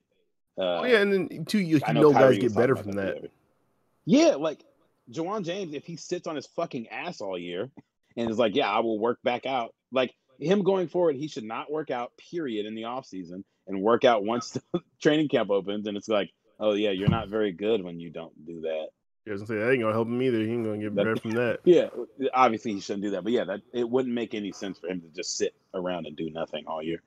Nah. If you're, like, working out, you, like, that shouldn't, like, void your salary. Only if you're doing, like, wild, like didn't Ben get hit in the a motorcycle accident or some shit like that. Remember, Roethlisberger had like a. Oh yeah. I thought you were gonna say like if you're like doing like James Harrison type workouts, you should get your shit voided. Nah, like, I'm talking like if you like wilding, like if you're like doing like extreme shit, like if you're chasing women home from the bar on your motorcycle and you crash. Okay, all right, that's one. Or just illegal things, probably. Or like if you like skydiving or like beat like dirt biking or you snowboarding, yeah, or if you get in a fight, like shit like that should like maybe like void your salary. But like if you working out, lifting weights, yeah, but if you're lifting weights, like obviously doing shit that like tends to your craft, like your salary shouldn't be voided. That's bullshit.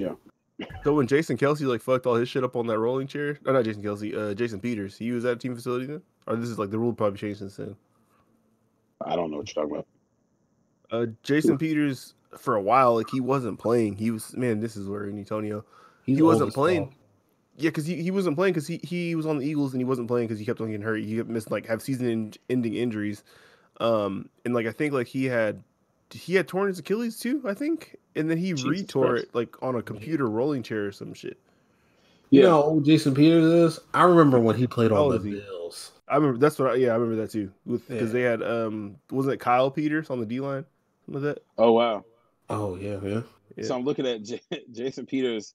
He had a rolling walker that caused him to re-injure his torn Achilles. He actually sued the company for $2 million and won. Yeah, this in 2012.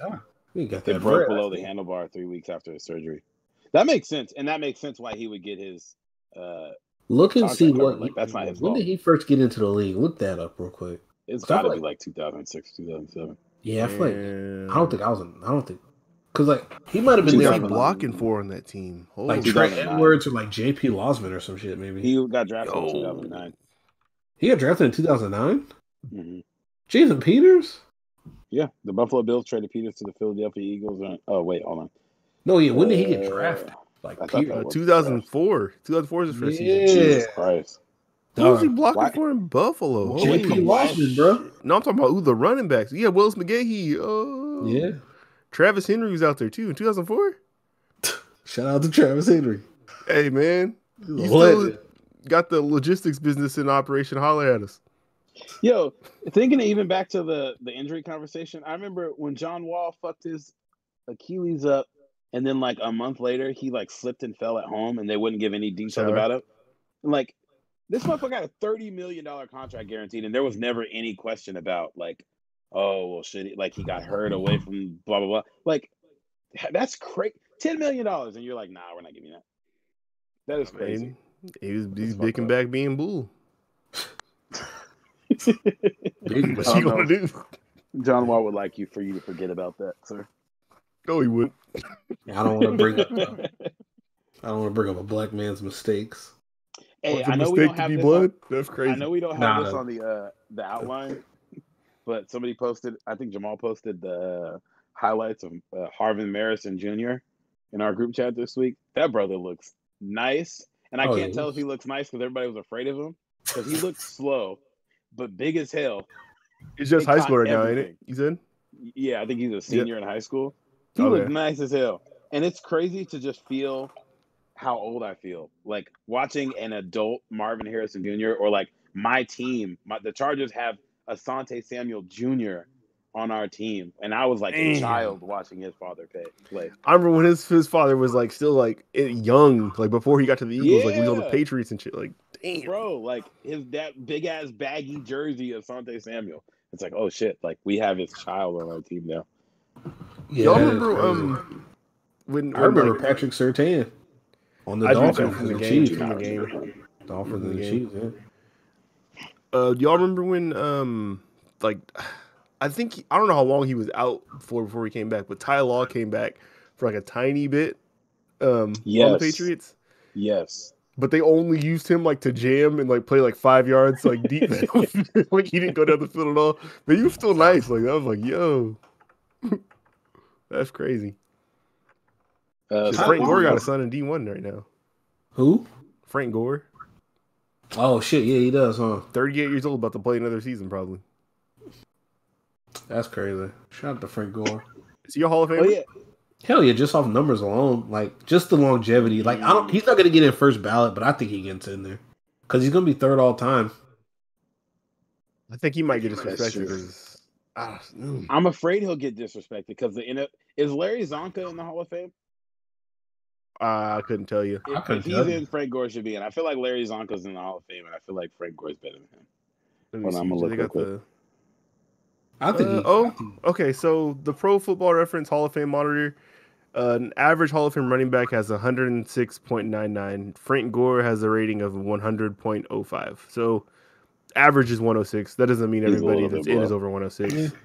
It's close. But there's a case there, like you said, third all time. So Like I feel like it is. Isaac Bruce retired, third all time in receiving? He's still not in. Yeah. he retired third all time with some dogs coming right behind him though, because he ain't third no This more, is is true. he? No, he had Yeah. like Calvin behind him. I think Jerry and Rand. No, he retired before Randy. Jerry Rice Antonio was in Brown was front of gonna him. hawk his ass till he started fucking up. Yeah. He started wild. Jeez. Yeah, that man was on a Hall of Fame pace. I just seen someone today on the NFL subreddit. They basically summed up his 6-year stretch. It's like better than any other receiver in NFL history. The 6 years that I think 2012 Antonio 2018. Brown? Yeah, like better than anybody in NFL history. We talked about that in the chat, and it was like when you really look at the numbers, it's like he did it with touchdowns. Like he was putting up touchdowns every year. Catches, His yards every year was like, oh wow, it's 1,800 yards, 1,400 yards, 13, 15. Like every single year, you Actually, knew the special exactly what teams. you were getting from him. Yeah, especially returning kicks for the first like 3 or 4 years. Like he was easily making it. I remember Mixtape was talking about, is he better than Jerry Rice already? And it's like, numbers wise, he'll never catch him, but like that stretch he's putting up was crazy as fuck. Which makes it even funnier to think of like watching Jerry Rice, if his numbers were better than Antonio Brown's, like watching a receiver put up 23 touchdowns in a season with 1,800 yards is nuts. But the thing with some of those Jerry Rice numbers is like, because he had the touchdown record was like 20 touchdowns in a season. 23. Yeah. So he had 22, right? Because Moss Brown? broke it, he got 23, right? I don't think so. I don't think anybody's broke it. If I'm not mistaken. No, Moss broke the touchdown record in the season. Moss had it. Moss got it 2007, I think. When Tom threw 50. When they were doing all dude, that shit. The safety he burned, like that's my cousin on my mom's side of the family, James Butler. Record? Why would you do that? Like the nigga like chasing Randy Moss. That's James Butler. That's my cousin on my mom's side. 46 people are gonna look at this and make fun of your cousin for the rest of their life. What can you do, man? You can't run with him. Nah, I'm fucking terrified to But see like, that kind of speed in with person. Jerry Rice, that like he was doing those. He's putting up some of those numbers in like what 12, 14 game seasons. Yeah, 14. They were games, short back then, wasn't it? Yeah. Well, I don't think it was. I think he was playing 14 game seasons on some of those. Well, I wonder when they went. The 23, the one where he had 21 or whatever. It was a lockout year, I think, and he had 23 touchdowns. The seasons themselves weren't shorter. So let me see. Jerry Rice's best 6-year stretch was 99 catches, 1,459 yards, 13 touchdowns, or 13.3 touchdowns. This is average over the 6 years, right? Antonio Brown's best average over 6 years is 121 catches, 1,609 yards, 12 touchdowns. Like, so dumb. People got him on touchdowns, but they don't have him by a lot. But other than that, like he's the best. Like, and touchdowns are such yards. a hard thing to like gauge people on, because one year you could easily have 18, 19 touchdowns, and the next year have 8, just because. That's true. Yeah. Like that one year when like people were talking like how Calvin didn't get as many, but then they showed that like he got stopped within the 5-yard line like 6, and 7 they times. would never throw it to him in the red zone ever. Yeah. Like every single red zone possession, they would never throw him the ball. Well, they probably had like 3-4 niggas like guarding him. Yeah, that makes sense. Those short teams was kind of bad, so they probably did like, we'll just sit 3 people on him. What's the worst that could happen? This guy can't catch over here, so still give up a throw touchdown. it. Yeah. So we had Shakur, do you want to usher us into the next topic about the WNBA? Oh yeah, man. They it's their 25th season kicked off today. Oh, how you feel? Shout out to the WNBA, man. Got any predictions? Congrats to them. I seen there was 2 game winners tonight. I know not Sue Bird. The chick that looked like Sabrina Ionescu. Oh, okay, my bad. All right, Diana Taurasi hit a game winner. Oh, okay, the goat bee. Yeah, I was gonna call her the one dude, and then the Sabrina chick. I don't know how to pronounce her last name. She hit a game winner 3-2. How you say it? Hey, Yes, sir. I'm saying Ionescu. That's Sorry, what if I you thought. listen to this Yes. and we're yo, wrong, please reach out to us and that's come on here and correct us, please. She was Kobe's hooping going in into them Kobe's that came out. she was hooping in the Raffle. Kobe's, came in a Kobe jersey. Kobe's going into Hall of Fame this weekend. She hit a game winner against Indiana. Big energy. I love it. I love to see that. Shout out to Indiana. That one chick with the crazy name. I don't know how to pronounce it, but I hope she had a good game. Do you know how to pronounce anybody's name in the WNBA? All right. So you're asking. I'm excited for the WNBA. I'm gonna try to pay more attention to it this year. Our girl Stewie is back after injury. Ooh, hold on. Went I got something. Oh, Keep boy. going. Are you about to get the league pass? WNBA league pass? No. Why not? I'm just it's gonna the same because price. I'm just gonna watch Storm combination games. fried rice and some egg rolls. I'm just gonna watch Storm games primarily because that's the home squad. Brianna Stewart's back from her injury. She won an MVP in a EuroLeague final. Yeah, she was the Russian Premier League MVP and won a championship overseas while coming back from a torn ACL. We're just like WNBA players don't get enough credit. Can you shut the fuck up? Shut up. WNBA players don't get enough fucking credit for how much work they put in. Like, I can't imagine playing a whole ass WNBA season, going overseas, hooping again, winning a championship over there, winning an MVP over there. Like, could you imagine LeBron hoops fucking 82 games in the league, and then immediately like, all right, I'm gonna go to shut up. I'm gonna go. I didn't say nothing. I'm gonna go to the Euro League and win another championship. That shit's fucking impressive. I don't care.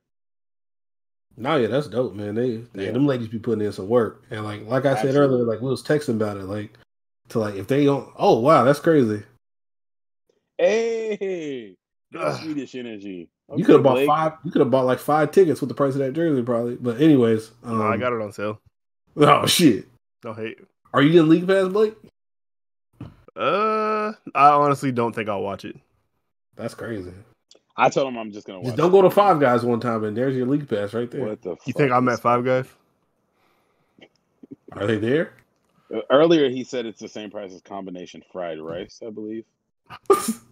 No, yeah, I think it's actually $35. So no, it's $17. It's 17.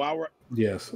While I told you, bro. About gyoza and combination fried rice, bro. You get league pass. Shut up. I don't think I'll watch it though. Like I honestly don't. Like I mean, right now, like I watch more baseball than anything, even more than basketball. So oh no, I feel you. I'll turn that on. It's just hilarious. Shout That's out $17. Don Staley, real quick.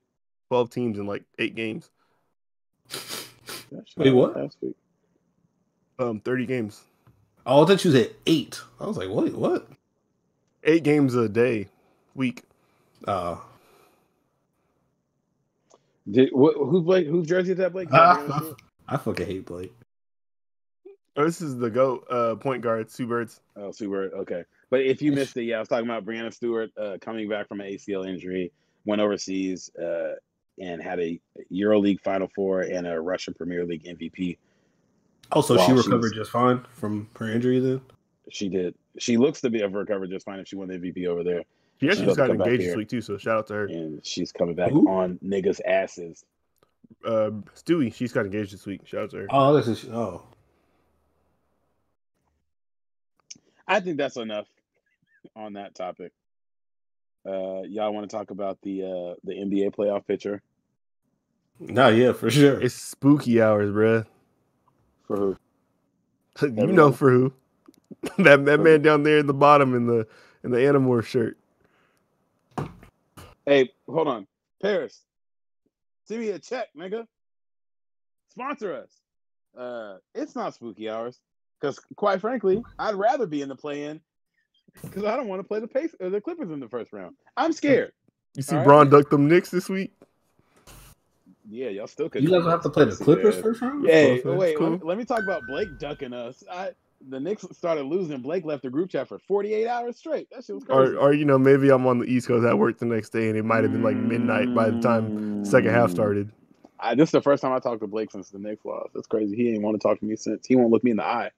That's hella crazy, bro. I can't have my phone at work. No. Say nothing the next day. You should have gave it to the baby. I know she be talking shit over there, too.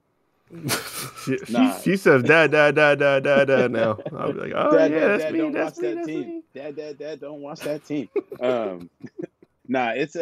It's getting a little spooky for the Lakers, but if Portland loses one more game, if Portland loses another game, we're in the 6th seed. And at this point, I would prefer to be the 7 because I think we can win our first game in the play-in. And I think we have a better chance of beating Phoenix in the first round than we do of beating the Clippers in the first round. So we good over here. You We got a good where better we chance are. of beating the Clippers and the Phoenix? No, the other way around. I think we can beat Okay. Phoenix easier than the Clippers. I don't trust y'all for 7 games and nothing against teams that are healthy. That's fine. I think that's my thing too, honestly. Yeah, all fine. Y'all can show up for a Thursday night on TNT like nobody else, but 7 of them things? All good points. But when LeBron James come back in, you're like, was he ever hurt? And you're like, God damn it. Well, is that the case right now? I'm worried about that other guy. Who, Anthony Davis? Yeah. You talking about Anthony Davis that just put 42, 10, and 5 blocks up on Phoenix the other night? Nobody must have touched him. Yeah, against the defensive stalwart DeAndre Ayton. It is hilarious because when in the Knicks game, every time he would like go to the cup, he would hit fucking the ground. Nerlens, baby. And it's like, what's dog, up? Is he dead? Nerlens and Taj. Dog. Taj Boyd is strictly out there to cause havoc. Taj Gibson. Taj Gibson. It doesn't matter. The nigga's not a factor. Strictly out there to wreak havoc.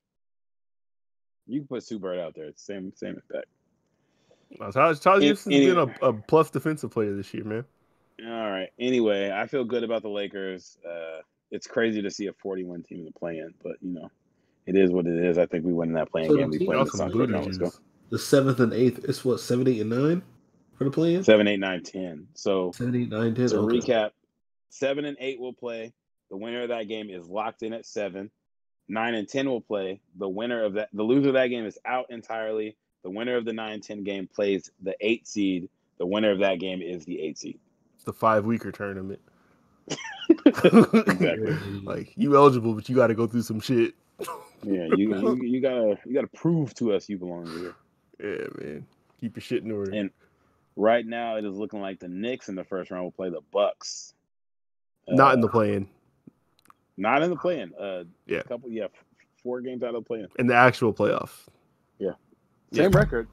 Surprisingly enough. So are you confident in the Lakers, like for their playoff run? It's just health, right? Health it's hard to be confident in a team that hasn't been healthy in the last 4 or 5 months. I am confident in LeBron, and I'm hoping LeBron looks like LeBron when he comes back. But yeah, it's impossible to be confident in a team that Dennis Schroeder hasn't played in 3 weeks.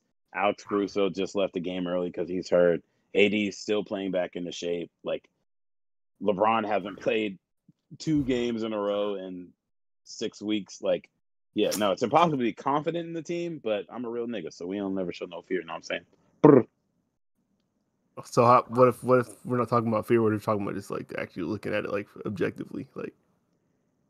I still think we can beat Golden State in the play-in, and I think we can beat Phoenix in the first round.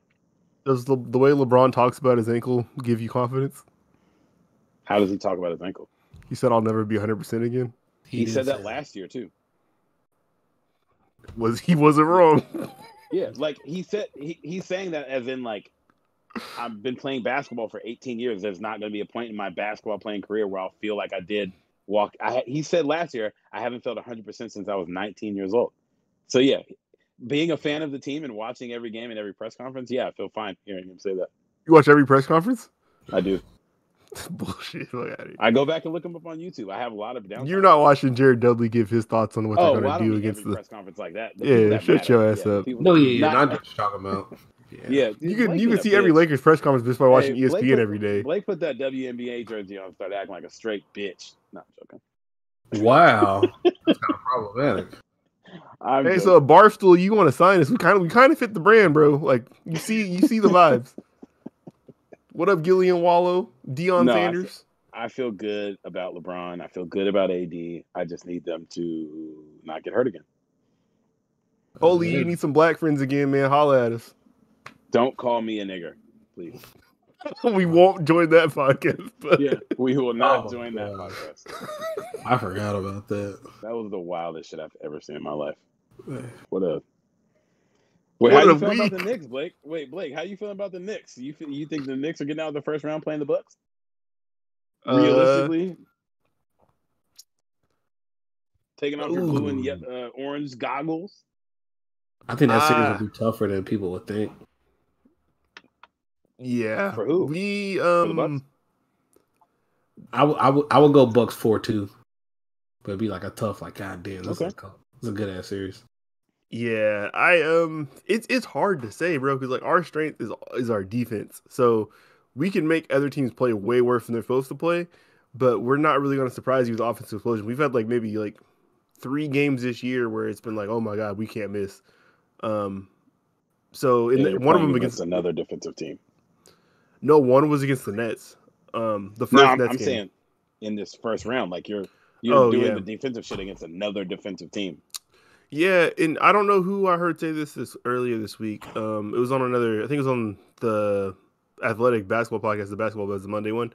They were talking about how Giannis, like, he's still doing like the thing that rookies do, where you just try to out physical the other team. Like that's what you go to for like your offense, right? You haven't like necessarily put together a move or something that you do to get yourself open and get a shot, right? He's still like trying to just do his steps, get the shoulder into somebody, and then get the layup in or get a foul or whatever. And in the playoffs, whereas one team is just planning to play you for the next at a minimum 4 nights, that you can't do stuff like that. So you need something else, and the Bucks still kind of fall back to that. So to me, they are beatable. What they do works very well in the regular season, as you can like. They've been at the top for like the last 3 years. They've been up there. He's won 2 MVPs back to back. So he's a hell of a player, but it's like he's got to add another thing, or the coach needs to figure out another way to get them going. I think both of those things are true. Yeah, maybe you got to do both at the same time. But do you guys have anybody to make him pay for that? Because like, yes, they typically win in the first round, but last year Bam was what stopped that. Like, yeah, y'all gonna do that bullshit. Y'all gonna laugh, but I'm telling you, go look at the numbers and watch a game. You seen the game this week, Nerlens. Oh no, yeah, no, I completely agree. Nerlens looked fucking nice. No, THT is the big fan of doing what Giannis does, but he's not Giannis. Of like, I'm just gonna drive into the paint and I'm strong, so I'm gonna make this go in. And Nerlens like sent 2 of them into the crowd. Yeah, Nerlens is not for the games this year. I don't know what's going on. I was looking at the stats the other day, and like for like I think defensive box plus minus and defensive win shares for bigs, like I think for all players, like he's like top 5 in the league. He's always been nice defensively. I think it's nice for him to have a team like not be an OKC where it's like shills around him. Like you guys are a good defensive team everywhere. And he's good defensively, so he can really thrive. And like, oh shit, I'm not having to defend 4 people running at me one time. Yeah, we're asking him to do the thing that he's good at, not having to do more than that. And that was supposed to be his thing when he was coming out, though. Like he showed some flash here, but he was just getting hurt. Yeah, it's not just the shot blocking though, because he that's the really man. Like if you like one of those rim running bigs, like catch oops and all that. That's shit. What he started out as, but like with the Knicks, like we play very good team defense. Like if you ever watch one of our games, just like see what we do like on the weak side of the court and see how like people switch and stuff like that, especially like Julius Randle, RJ Barrett, and Nerlens is a big part of that, like picking up off of pick and rolls and screens and stuff like that. He guards anybody when they come off of that and stays with them and gets them to pass the ball away. And on the topic of like Randle, it's like it's these things. It's like it's hard to capture because like if you're not getting like the counting stats like blocks and steals and stuff like that, because your defense is so good, you're making the person pass the ball rather than shoot. That's hard to pick up. You have to like actually see them play to get that from it. My fault. Damn. My fault. Accidentally pinged my phone on accident. No, it's all good. But like Nerlens, he's been incredible at that this year, and like I wasn't joking about Taj Gibson earlier too. Like he's far outplayed what we picked him up for. So it's possible we can beat the Bucks, but it's really hard to say. Like RJ Barrett is been phenomenal at scoring. So like basically almost this whole entire season. Derrick Rose has been a tremendous pickup. Alec Burks is playing at a career best. Reggie Bullock's playing at a career best. Like, I'm not gonna lie, I let out an audible laugh when 2 for 12 RJ Barrett decided that he was taking the game-winning shot against the Lakers. Bitch almost went in and threw up a brick. Yep. That bitch almost went in though. I'm not hearing that. Sure. That shit hit the backboard hard as a motherfucker. That fucking me. That's cool. That's one game, dog. He's shooting 46% from 3 this year. No, that's so. true. It's just hilarious that Julius Randle was in his fucking bag the last 7.5 minutes, and RJ was like, "Nah, I got this, bro. Watch out." That's what we want, though. We want our young players to be confident regardless. That's why he got the name the Maple Mamba, because he shoots regardless. Didn't he give himself that nickname coming in? No. I feel like I heard that. You weren't in Brampton. You weren't in Brampton. My bad. You weren't in Mississauga. Where the fuck is that at? That's all Toronto suburbs. Shout out to Drake. He taught me these.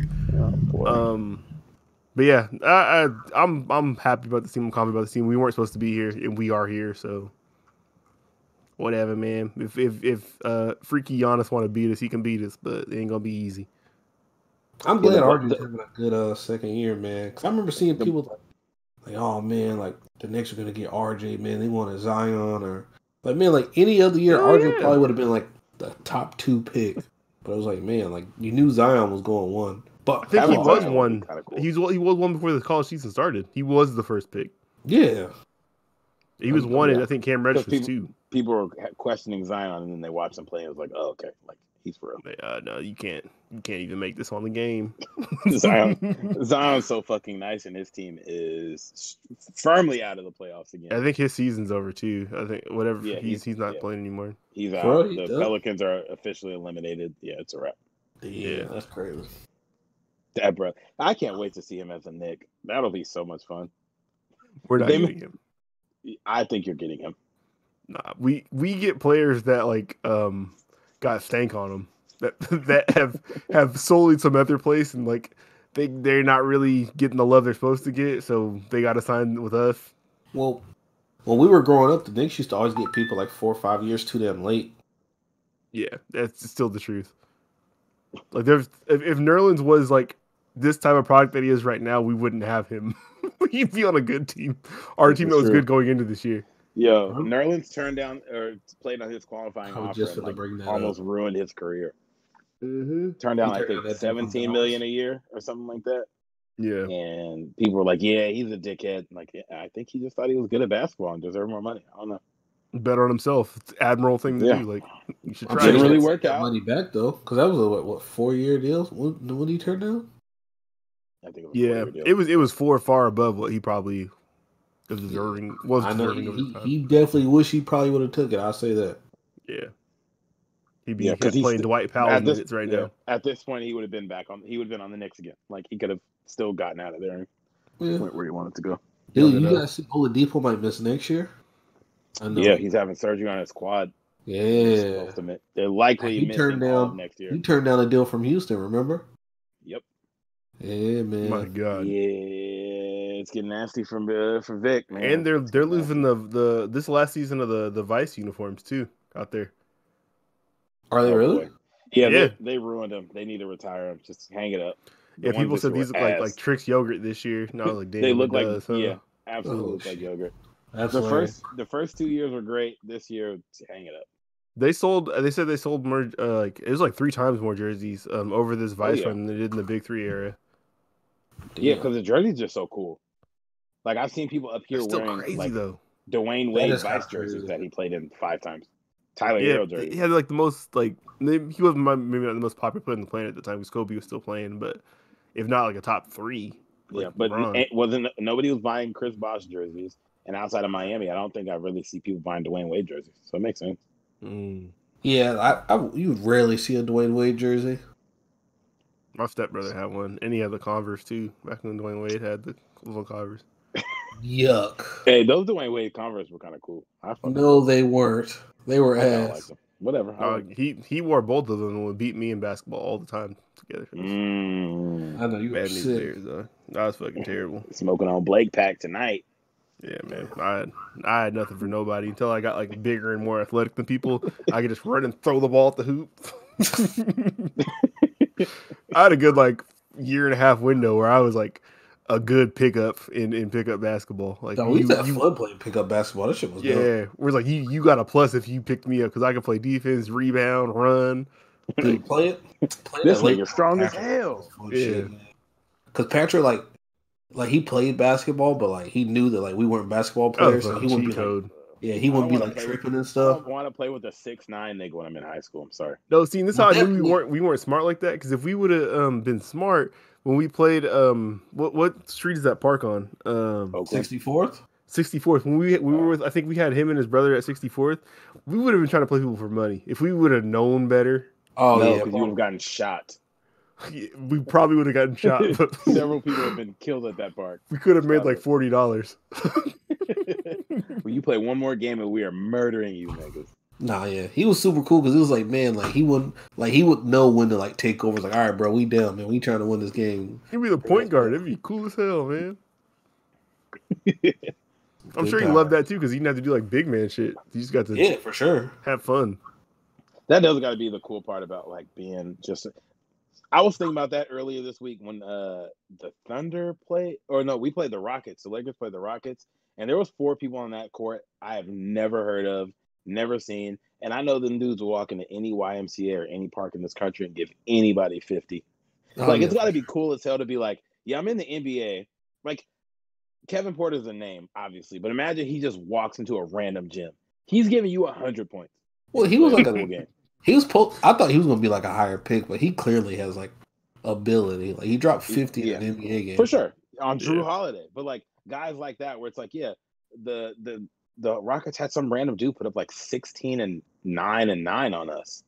Like that dude's walking in any gym in the country and putting up 100 points on niggas' heads. Oh yeah, some of them random like 14th man on the bench dudes. They go to a gym or anything like that. They go to a court and look like Jesus. Yeah, that video of Brian Scalabrine just busting somebody's ass at the gym earlier this year. Yeah. Why? Nothing for him. I don't fuck with that dude, man. Why? He did the so when he was working with Golden State, I guess he was the ones that was like secretly recording like Mark Jackson like conversations when they were trying to get him out of there. Oh. Yeah. Did not know that. Yeah, he's corny as fuck. Fuck that dude. I don't fuck with that shit. Mark Jackson was kind of being corny if we keep it in the butt. But anyway, let's move on. Mark Jackson was fucking tripping. What was he doing? He was like pitting players against each other. He like told like FK Udo like the players didn't want him on the team and shit like that. And then he told FK Udo though. Hear me out. They all like you got to figure Andrew Bogut was like a key part of their championship runs, right? FK Udo is probably about the same talent level.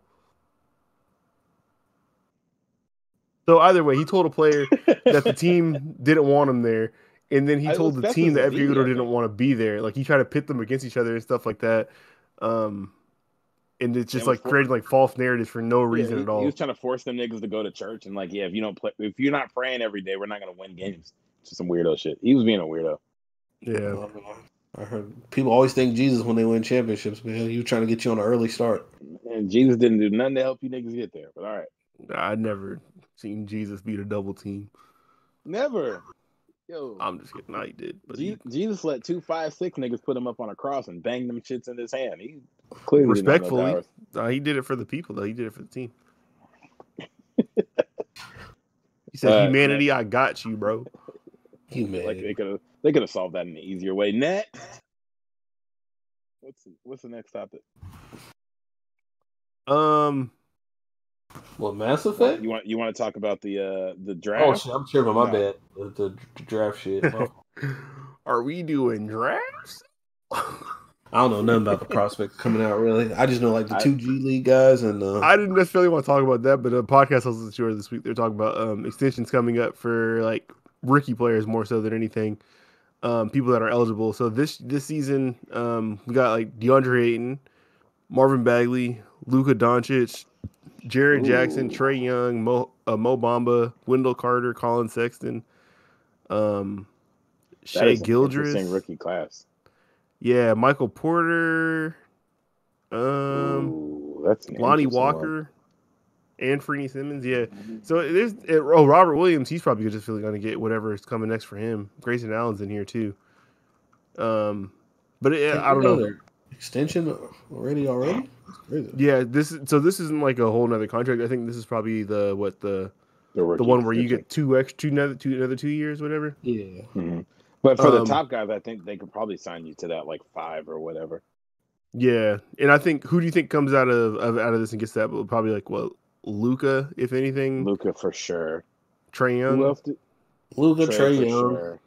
They were talking Marvin about Colin Bagley won't. Sexton. DeAndre Ayton might. Yeah, because Cleveland can't lose him, but he's clearly like their best No, scorer. yeah. Colin Sexton So probably. But they also got to pay Jared Allen this year, too. yeah, They but can so pay this both. is actually the podcast I listened to. Should they Colin pay both, Sexton though? was the topic because he's kind of in a weird spot where the team has been doing this thing since he's been there of giving him like the super green light and having all the staff and like everybody there like just speak positively to him and about him regardless of like if he does bad or good and stuff like that to try to make him be a good player, right? Yeah.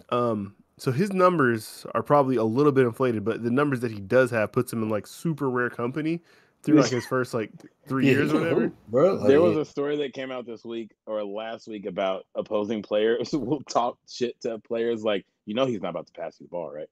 Like, I saw Colin's that. not About giving Colin you the Sexton, ball. yeah. Yeah, Yep. we listened to the same one. Yeah, like he's not giving you the ball. But so Do you remember when they're talking about like the only players that average like the same stuff that he had like through the first 3 years? And like it was like him, Kobe, LeBron, and like yeah, two like other Hall of those Famers. guys. It was those guys. Yeah, Yeah. like I don't remember the players, but it was like Allen Iverson I think might have been in there. Like the point guards and shooting guards or whatever. Where it's like, oh, okay, yeah, you're gonna be one of the next great players ever. But they were But, also like- saying they can just not pay him this year and give him that same deal next year. Mhm. Because they need to pay Jared Allen because they gave up 2 firsts to get him or a first to get him, and he's been Yeah. hooping. Like you might as well bring him back. But it's like that's like the hard thing. Like with this is that you have him who you've inflated his numbers a bit. He obviously has talent. He's good. But you've given him every opportunity you could possibly give him, and you have another player next to him, Darius Garland, who maybe will do like some of the same things that A lot of the same things. you've deflated his numbers because you have him, Colin Sexton, on the floor with him, and you still have Kevin Love under contract for however long. He obviously has talent. He just gave the fucking Celtics a bunch of buckets. Yeah, the 40 ball, I think. Oh my god! 40 somebody the other day. An efficient ass. He was like 6 for 8 from That 3. man was drinking wine at 14 for halftime. 17 from he's pooping. Yeah, I don't know Yeah. what you do with Colin Sexton because it's like he's obviously good and you should keep him. Should you give him a max? Probably not. Because like, are you building around him and Jared Allen? Like you're building around him and Jared Allen? Yeah, it's when I think about it too, it's like it's this that scaled max, right? Because his max is not Russell Westbrook's max because he hasn't played as many years. Yeah. So maybe he is worth his max right now. But I think the believe- rookie max is like 5,130. Like that's still big money. And then you're giving Jared Allen Is it though? probably 20. Yeah, Is it I that know much? that's what Shit. Carl Anthony Towns signed after his Is it? first deal. No, I'm saying like by percentages of what the cap is. Is that like a lot? Is that too much to give him? You got to have something out there, bro. Like, But if the following year Darius Garland needs to be paid, and Jared Allen's getting paid this year, like you're gonna have 3 dudes who are Darius Garland's obviously not gonna get a max, but you're gonna have 2 max or near max guys, and then who aren't good enough to lead your team or like be the stalwarts of your team. Yeah. I don't know. What do you think about Marvin that team Bagley? is interesting. Is he I probably? can't imagine he gets extended. Like they probably will because he's not getting a max, but I don't think he'll get an extension, but not no max. God, what a fuck up. Everybody. I think somebody will max him. Everybody who didn't. He's pick talented, Luka, man. Like he can play. could Him, like, he just be banged up. Yeah. Always. He can rap too. He kind of got named. I'm not gonna cap. And he can rap. There's some ability there for sure. Yeah, I think everybody who didn't pick Luka in that draft is probably kicking themselves every day. Gotta Vladdy be a got little bit. fired immediately after. Yeah. Look, I want to see how many games. How about Jaren Jackson? He's been hurt a lot. He's been hurt, but when he's good, him and Ja like get along really, really well. They're I not. don't think he'll get maxed. Yeah. I don't think he'll get back either. I don't In know. if he's Memphis, working, small honestly. market Memphis. Yeah, that's true. This season, Marvin Bagley has started 42 of 43 games, but he started 52 total games in his career. 42 of those coming this year. And he's played 118 total games. He played 13 last year, 62 his rookie year. He's played 43 games this year, so pretty much every game this year. No, because they're at like 70, so he missed 30 games this year too.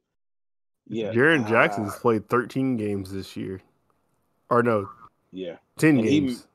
He got hurt last year, like right before that playing game that they had, I think, and then missed most of this year with that same injury. Yeah, he played 58 games his rookie year, 57 his sophomore year.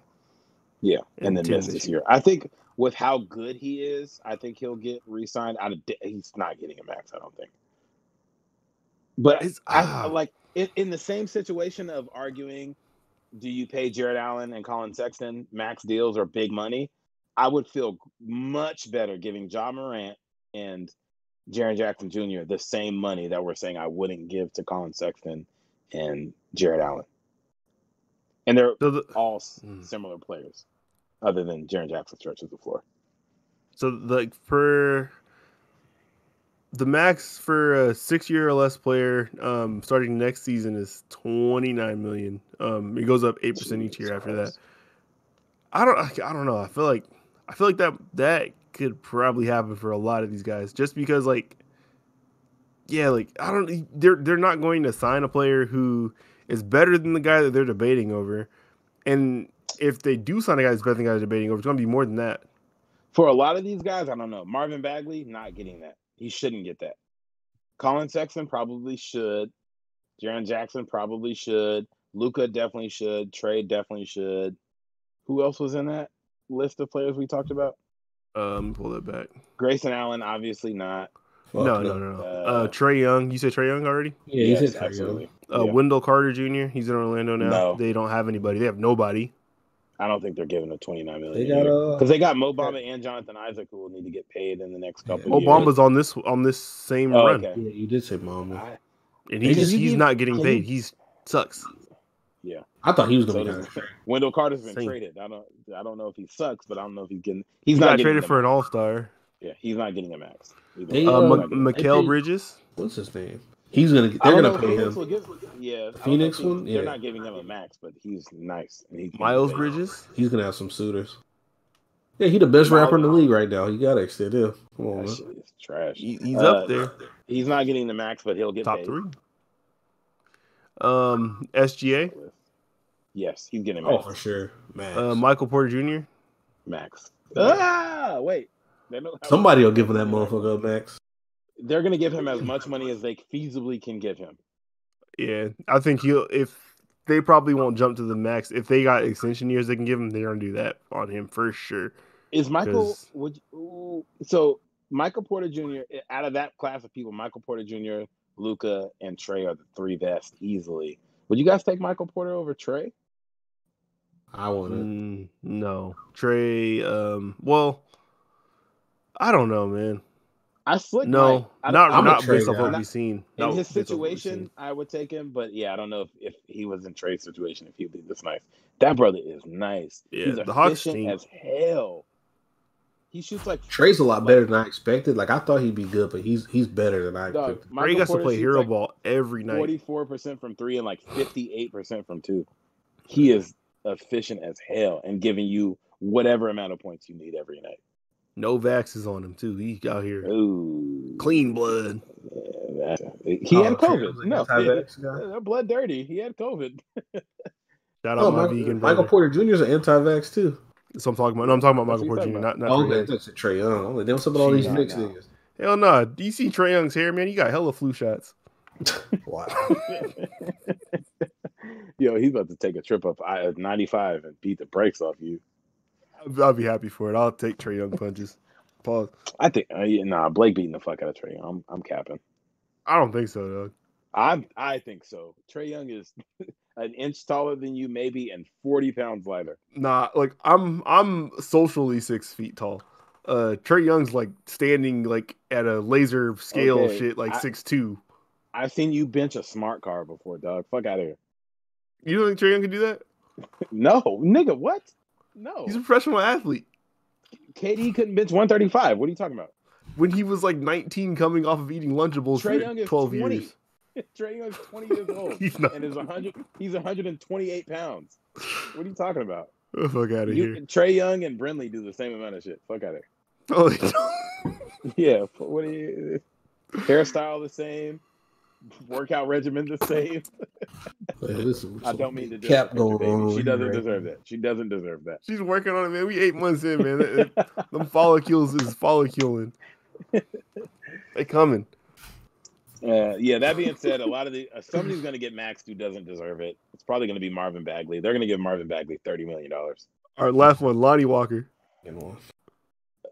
Spurs. No, he's going to get like $8 million and be way better than he. They have nobody left. Like, who are they paying? Why won't they pay him? Devin White. DeJounte Murray, right? White. Yeah, they got DeJounte, DeMar DeRozan, Derek White. Oh, shit. Yeah, that is all. Derek White's under contract already. $29 million. They could give it to him for less than 5 years. We might give him like 2 years, 29. I could see Lonnie getting a swift $11 million a year. 3 years, okay. 3 years, $33 million. He'll figure it out. And then when he starts playing well, it's like, damn, this guy's way better than this contract. It's the Spurs. They don't like to pay anybody. He's playing. He played 58 games this year, 25 minutes a game, 11 points a game. So probably not 29. Yeah, but. You're not. Yeah. You're giving him 333. Yeah. Now you can play him at the 4 because you got rid of LaMarcus Aldridge. So. All right. Well, that's enough of talking about niggas who are going to make way more money than we ever will for doing nothing. Yeah, Dosh going to the moon. Let's go. Facts. God, I'm still kicking myself that I didn't put more money in. Anyway, have either of you guys played Mass Effect since it came out? What's Mass Effect? Like, you talking about like since like originally dropped or what? No, Jamal. Why would I ask you that question? What? So can you? What it came out yesterday? What games are on this collection? Is it just 1 and 2, 1, 2, and 3? It's 1, 2, and 3 plus all the DLC. Okay. Yeah. I haven't touched. I'm gonna give my Mass Effect history. Listen, Jamal. I'm so mad that Jamal was like, "Yeah, do you mean did I play the one that came out in 2007?" No, nigga, I'm asking you play the one that came out yesterday. He was producing shit. He was podding right there. That's all it was. I'm just asking, man. Did you guys play the Legendary Edition? I haven't even touched it. Every edition I play is Legendary. Yeah, okay. But on the streets, 19th to TCC. Okay. Did you go check over there? I'm still. Your name is still there. Yeah. So, Mass Effect 1 was not feeling it too much. This is not the Legendary Edition, my review, and like that. Mass Effect 1, I've tried to play it a few times. This is just not my vibe. I tried to play on a computer where I could like make things a little bit better with some mods and shit like that. It's I don't know. The format of that is just wonky, dog. It's not good. 2 is one of the best games I ever played in my life. 3 was fun for one run through. Have not gone back to it since I did that one run through. I made sure I got to see all the endings though, because I figured out you could stop right before you make the choice and just go and hit all the 3 things and see them all. But that game was fun. They worked on a lot of systems like the combat and whatnot and made them a bit more fun. It was more Gears of Warzy, I think, compared to 2. Yep. It was, for sure. But I'm very optimistic and excited about how 1 looks on this Legendary Edition, and I'm excited to hear Tyrell talk about them because it seems like they did a lot of things to correct some issues that were there in 1. So yeah, how do you feel about that? So I started last night. I put 3.5 hours in, I think. And 1 looks better. Like it's got maybe not 60 frames a second, 56, something like that. Like it for sure looks better. And I'm replaying it because with 1, had it on Xbox, played it once, traded the game in to get 2, and never played it again. So I want to go back through for the story of it. The combat is awful. Like it's still bad. The movement is like if you didn't fuck with 1 because of combat, movement and stuff like that, it's not any better. I liked 1 back in the day. That was my shit.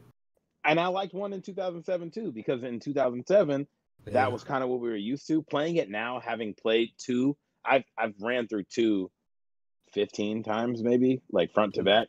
So like you've gotten a better combat system. So I'm gonna finish this one. It looks way better. I can't wait to get into the story and like meet all the characters again. But the combat of it is rough.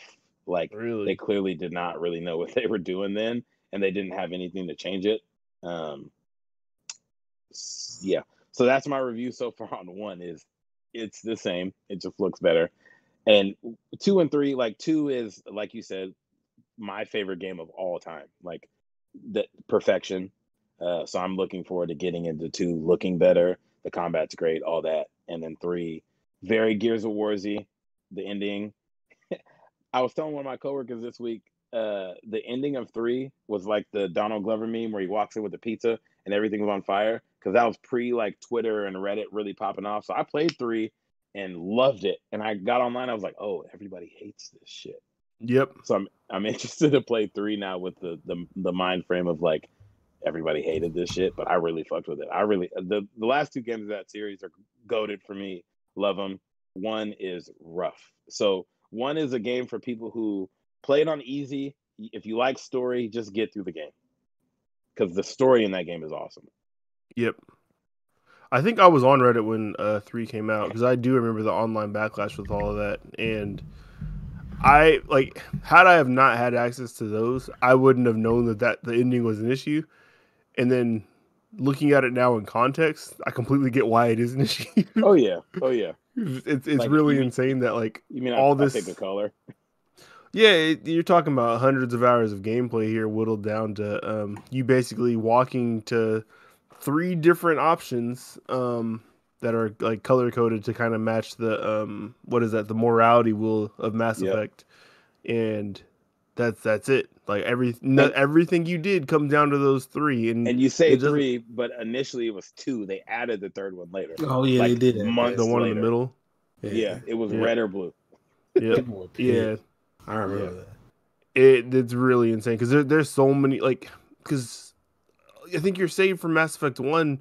If you did it right, you could basically have all your options and stuff roll all the way to the end of 3, and there's a lot of different things that are changing the entire world of that game that you make choices about that doesn't matter anymore, because you picked whatever.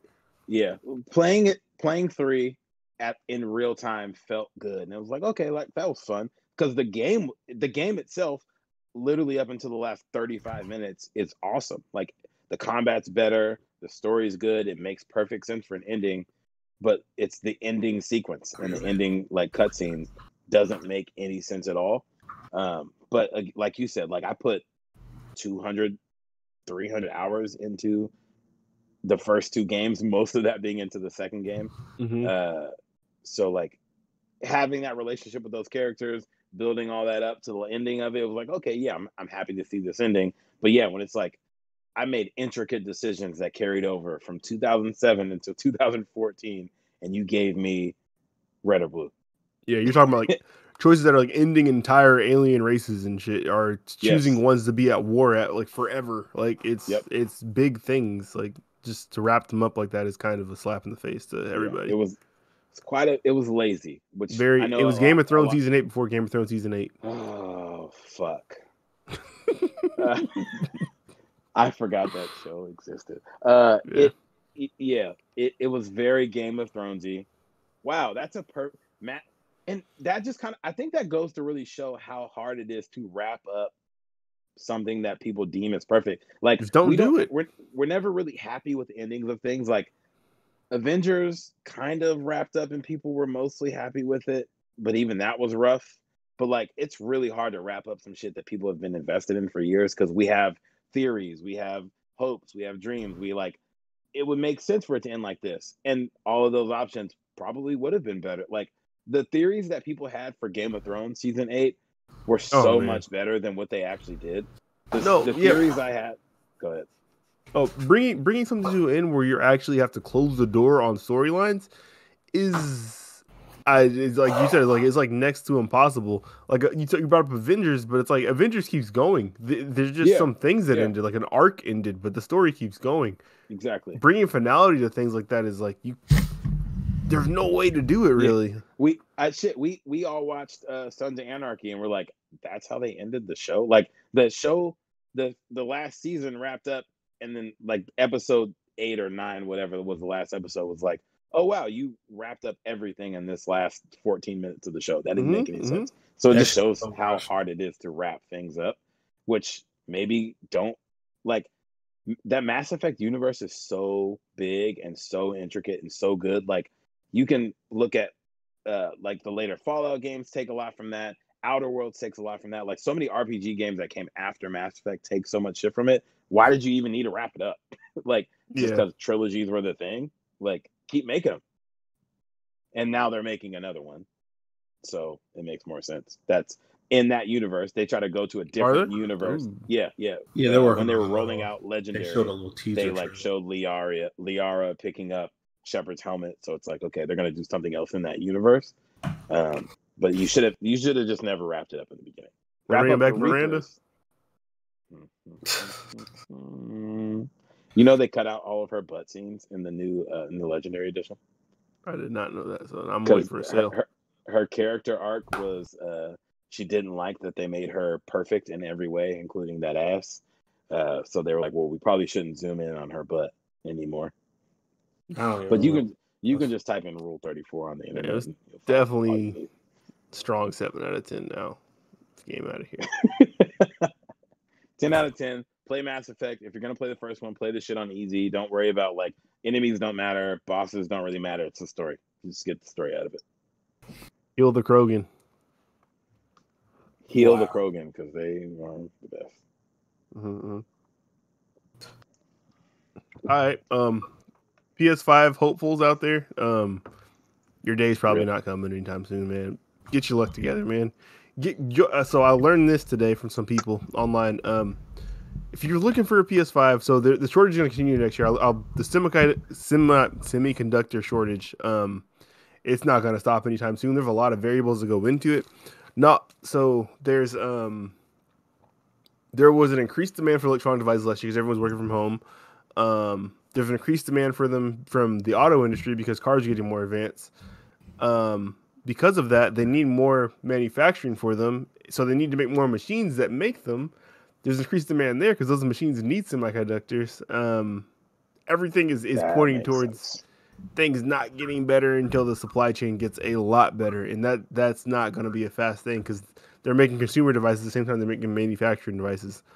So if you're looking for a PS5, you probably want to join like a Discord group, bro. Like, join a Discord group. Get a bot. Get in a group. Get somebody who got a plug. Something.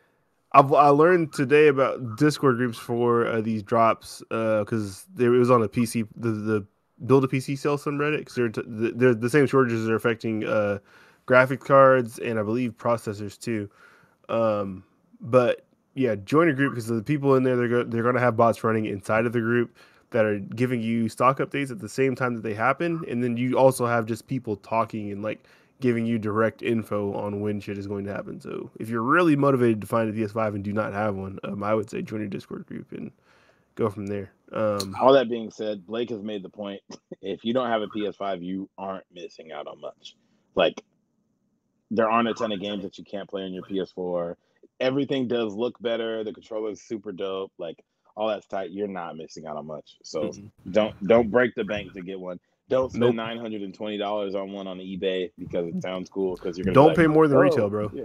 Don't buy one of them wild ass packages GameStop's trying to show. Like, buy the one that you want, whether it be digital or disc. Yeah, like $800 for 2 games that you didn't want. Nope. Yeah, it's not don't gonna be do worth that. it. Because right now, this thing right, you can see in the back, it's not all sorted out yet. Until they get the storage situations figured out on here, it's not worth your time because like the games aren't there and it's just kind of frustrating at the moment. The storage situation is nuts. Yeah, I'm sure most people they probably looks like mine where you got this thing hanging out in the front of it, your removable hard drive.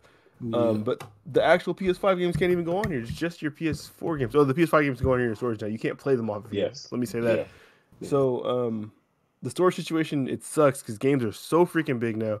You only have 500 gigs of internal storage. There's an extra NVMe slot in here that you can't actually use yet until they turn that on. And when they turn that on, it's only going to be for select drive, which is insane. Like, there are so many different, like, just hard drives out here that, like, you're only going to give me a list of these ones I can use. So it's like, what are we doing, dog? I was very heavy on the, like, you only need 500 gigs because I made it through the whole PS4 generation with no extended hard drive, no extra hard drive on the inside. Like, I moved the games around the way I needed them, and I didn't really ever need it.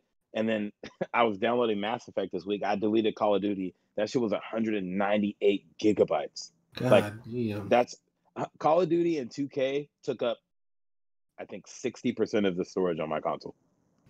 Yeah, And 2K is over 100 for sure. Yeah, 2K is 115 gigs, I think. Yeah, 2K is Like, a big spot. Mass Effect is 3 games, and that is 80 gigabytes.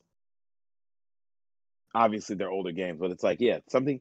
If you play COD every year, and you have it on your console all the time, you play Warzone, you play COD, all that, 200 gigabytes a year taken away. That's a quarter of your console right there.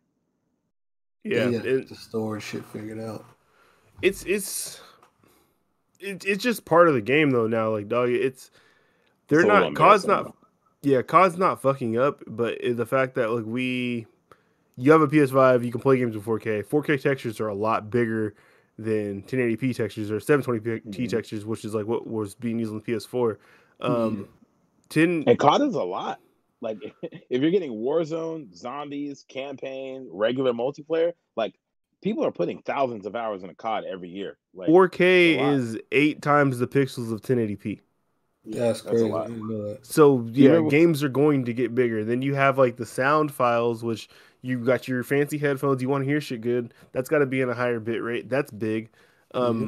You got cutscenes, which you can't choose not to download. Those are videos which are also in 4K if you don't want the jarring difference when the shit loads. That's big. With Modern Warfare, if you download the whole entire game, that means you downloaded the campaign, multiplayer, and Warzone. You also have Spec Ops with that, and with Spec Ops, you have the original Warzone map for Spec Ops in there. So that's another Warzone map you have to have installed in your thing. You have all the maps that came with the DLC and throughout the year that Modern Warfare was out, and then you have the Warzone map as it continually updates in there. Yeah. You have to have all the assets from every single barracks bundle thing that was in there too. Jesus fucking Christ. It's a lot of stuff. Like games and and God forbid you want to play more than one Call of Duty at once. Oh no. Yeah, God forbid. You got a Call of Duty 5, right? And then that's what you got. You put 2 Call of Duties on there, you can get one other game. Yeah. So games are getting bigger as our technology gets better. There's not really a way around unless you got like y'all know you watch Silicon Valley. You got Richard Hendricks with the Pied Piper algorithm to get the compression. It never worked. It did work. It did, but then it didn't. What did you watch? Pied Piper. You watched all of it? Yeah, I watched the whole thing. No, you didn't. He just kept getting robbed. I watched it. What are you talking about? I put you on the show. Eat a dick. No, you did not put. Yo, you are lying. I'm not. You got me. We all look alike now. That's what this is. Kind of. Anyway, y'all remember the days where you could just pop your hard drive off the top of your 360? Y'all know you're lying now because you never even touched the Xbox. I forgot about that. I know what you're talking about. I had a 360. That's how I played Mass Effect 1. No, we didn't. All right. I forgot. Mass Effect 1 wasn't on PS3, so how'd I play it? You didn't. You just capping about that too. Facts. Oh Captain yeah, Capper, it was that's on me. PS3, huh? I forgot about that. Later, I remember. Exclusive. Had the button right here. Yep. Yeah. Pow. I remember that. You could buy the arcade edition that didn't have an extended edition or whatever, wasn't it? Damn, I forgot about that. Yeah. Broke boy. What y'all think of the new PS5 controller colors? That red is top. Oh my god! Thank you for prioritizing a new color controller, Sony, rather than making the NVMe slot that you put inside your console actually work. Thank you. My god. I pre-ordered that red one. I'm so happy I bought into this ecosystem for another third straight generation. Y'all are the best. I can't believe it. It is kind of embarrassing. It's a little embarrassing. I'm sure y'all will provide a 1440p support next, so everybody that has been playing computer games for the past 12 years can use their monitors with your console and have it render properly. But thanks. Damn. How do you feel about the controller colors, though, Blake? Do you like the black controller or the red one? Yeah, no, black controller is very original for Sony, man. I who would have thought they would have went there? It's crazy. I have a feeling you don't really care. I don't fuck with this thing behind me at all. If baseball wasn't on here, oh my god, you should sell it. You have hella stickers on it. I really should. It's worth more now, actually, because I have 1, 2, 3, 4, 5 Supreme stickers on here. I told you it was. And if I take this to the neighborhood rolling 60s, then it's worth even more. You're getting robbed. They are not you currency that works anywhere else. They're definitely robbing me. No, Yeah, you just gotta have the shooter outside. You're good. I bought a victory lap on vinyl. No, I didn't. I put it in my cart. I'm not I'm capping. I didn't buy it. I put it in my cart because I didn't got paid yet. I'm gonna buy it today. But victory lap, they just released it on vinyl, so I'm gonna buy that again. No, for the first time. Vinyls, I buy vinyls just because the covers be hard as fuck. Like, I don't own a disc player. I don't even be listening. I need to get one. I own one, but we hardly ever use it. The covers are just tight. Yeah, so it's you get the artwork in big form. That's what I want. Oh no, yeah, you should buy a vinyl player though. It sounds so much better. It takes up a lot of space. My mom has one. Like, I don't. You have so much space. You have a 7,500 square foot house. What are you talking about? No, I don't. This is actually my whole entire house. Like in the camera view you can see right now. This is everywhere we live. Yo, Blake has been my daughter's so bed much behind on me. this podcast, bro. That's crazy. All right, man. My poor dog is like sleep over here, like pressed up against the wall. It's just sad. You've changed your view 4 different times in the Look where we have to store our mattress that we sleep on right now before I go to sleep. We don't have any space in here. That's a long hallway. That's crazy. Nah, don't. That's the landlord. Hallway so long it lost light halfway down it. No, that's not even our space anymore over there. Anyway, Blake, you posted an article about video games being more important than music. Please expound. It's become a bigger industry. I think last year they said 122 billion. Last year was the video game industry. Like all switches. Pretty insane because music is it's music is like inescapable, right? Like if you watch TV at all, the show you watch probably has music playing on it. Someone's gonna pay for that. If there's a commercial, someone's gonna pay for the music on that commercial. And then of course, like you got the radio, you have streaming services, which is like ubiquitous with everything. Like nowadays, like everybody has music streaming. It's everywhere, right? But like games are still not everywhere. So for it to be worth more now, it kind of just says a lot about the people that play them and their willingness to spend money. And kind of, I guess they have crossed over some too, because like this article starts off talking about like last year, AOC streaming, playing Among Us with she had I think what's her name? She had Ilan from Minnesota with her. Ilan Omar. Yeah, and then she had a bunch of like the top like Twitch streamers on the thing with her too. It's like and so that was gonna be my point about as far as like the access to it. Like Among Us is free. Fortnite is free. Like the biggest games are free, and I feel like in our heads it's like, oh, I'll spend $4 here, $2 here, $1 here, and not realize that I just bought $7,000 in V-Bucks on that's a lot, Fortnite. We'll say $60 to $80 maybe. Are you a kid that plays Fortnite 100 hours a week? I'm not. No, but to Shakur's point, I am an adult that plays MLB The Show. And if you caught me on the right week, the day after I got paid, and I'm like, just sitting looking at the stubs packs, I'll maybe throw $60 to you. Yeah, we've all done like crack up some boxes. I made a new My Player on 2K. Okay, I'll drop to 40 for the 4th time this year. After I paid 60. I only buy VC usually once. Yeah, but you reliably play other games like more so than you play sports games. Yeah, that's true. Yeah. Now if you're playing, because I know some people that like they'll have like 5 My Players. Yeah, they be spending hell of money. Shit. But so it's like, but also when you like going through the PS5 list of like, I've looked at Blake, he's putting like 1,300 hours a year into fucking 2K. You're getting your money's worth, nerd.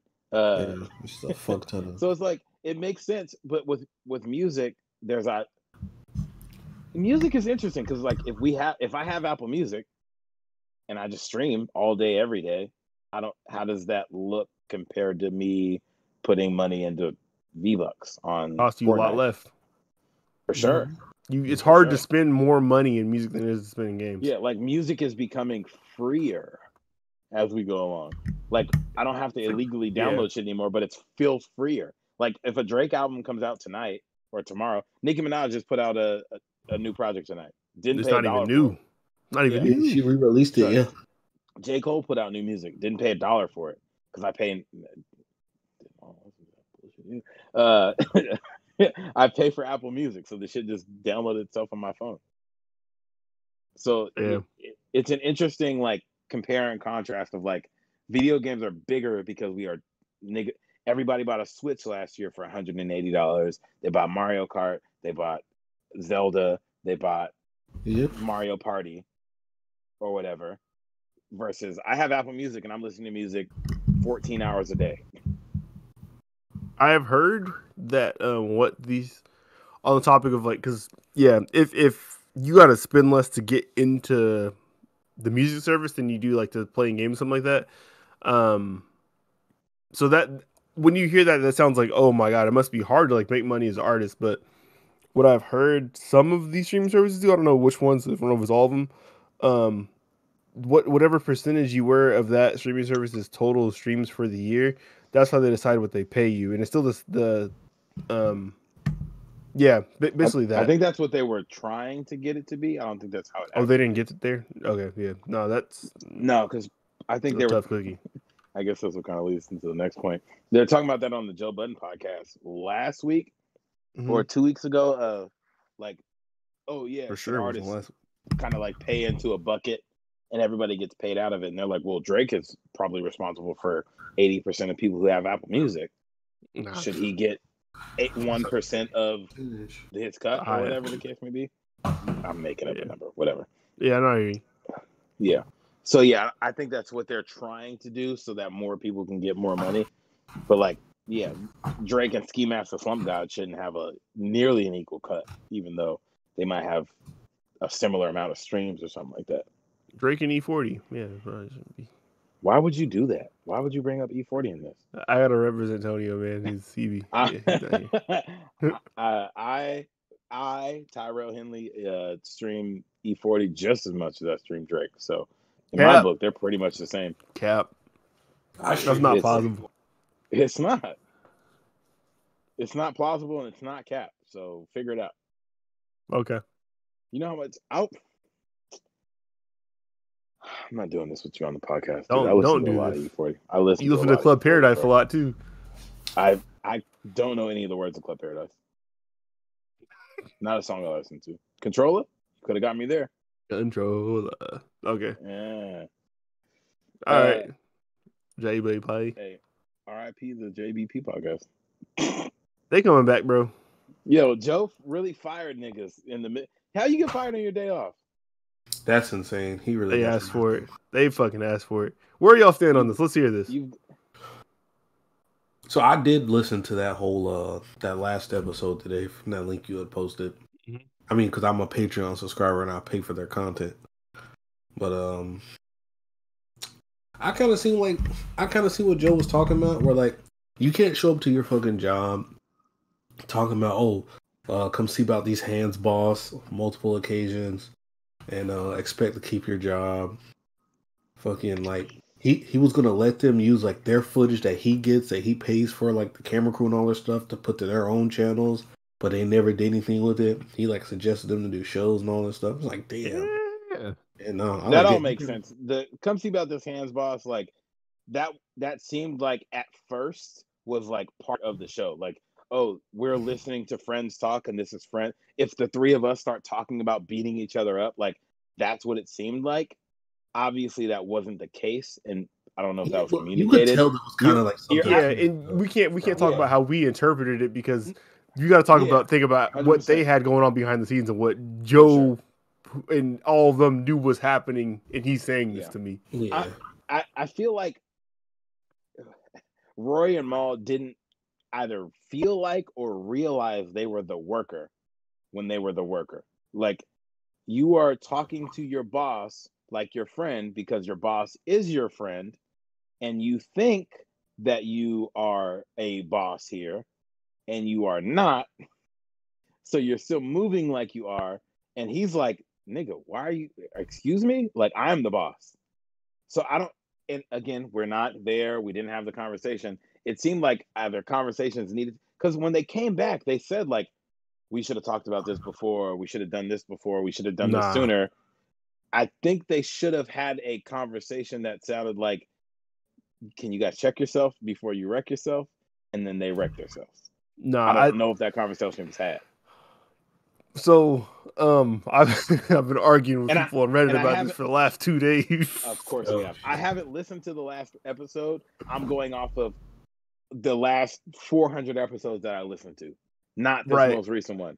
Okay, so I'm not trying to shit on your point, Tyrell, because your point is your point. That is, it deserves to live the way that it's going to live. He's about to shit all over my point. No, the point is, like, you got to realize, like, when we are hearing the episode, just like, like when we do this podcast, like, there's stuff that has to happen beforehand. Like, we have, like, sort of like our pre-production isn't as serious. It's Google Docs or whatever. But in order, I know it should be, but in order for us to like get on here and like talk and have things flow, like, for this episode to be good as this one was today, I feel like it takes like us working beforehand and us like kind of like knowing the shit's going on and stuff like that. So when you get the JBP and like you're hearing them talk to you and stuff like that, it sounds like an organic flowing conversation. It's not just because they all walked into that room and they're having a good day. It's because shit happened beforehand, and that's what this episode was. It was a lot of like us finally getting to hear like what was happening outside of this and what was not happening outside of this for them to get to where they were. And it, from Joe's perspective, it seems like Rory and Maul basically were just showing up to the podcast and recording, and that was it, right? And and that's it had a value, right? Because like Rory and Maul, like, we enjoyed them on the show. They were fun, they were entertaining, and it was part of why we came back every single week.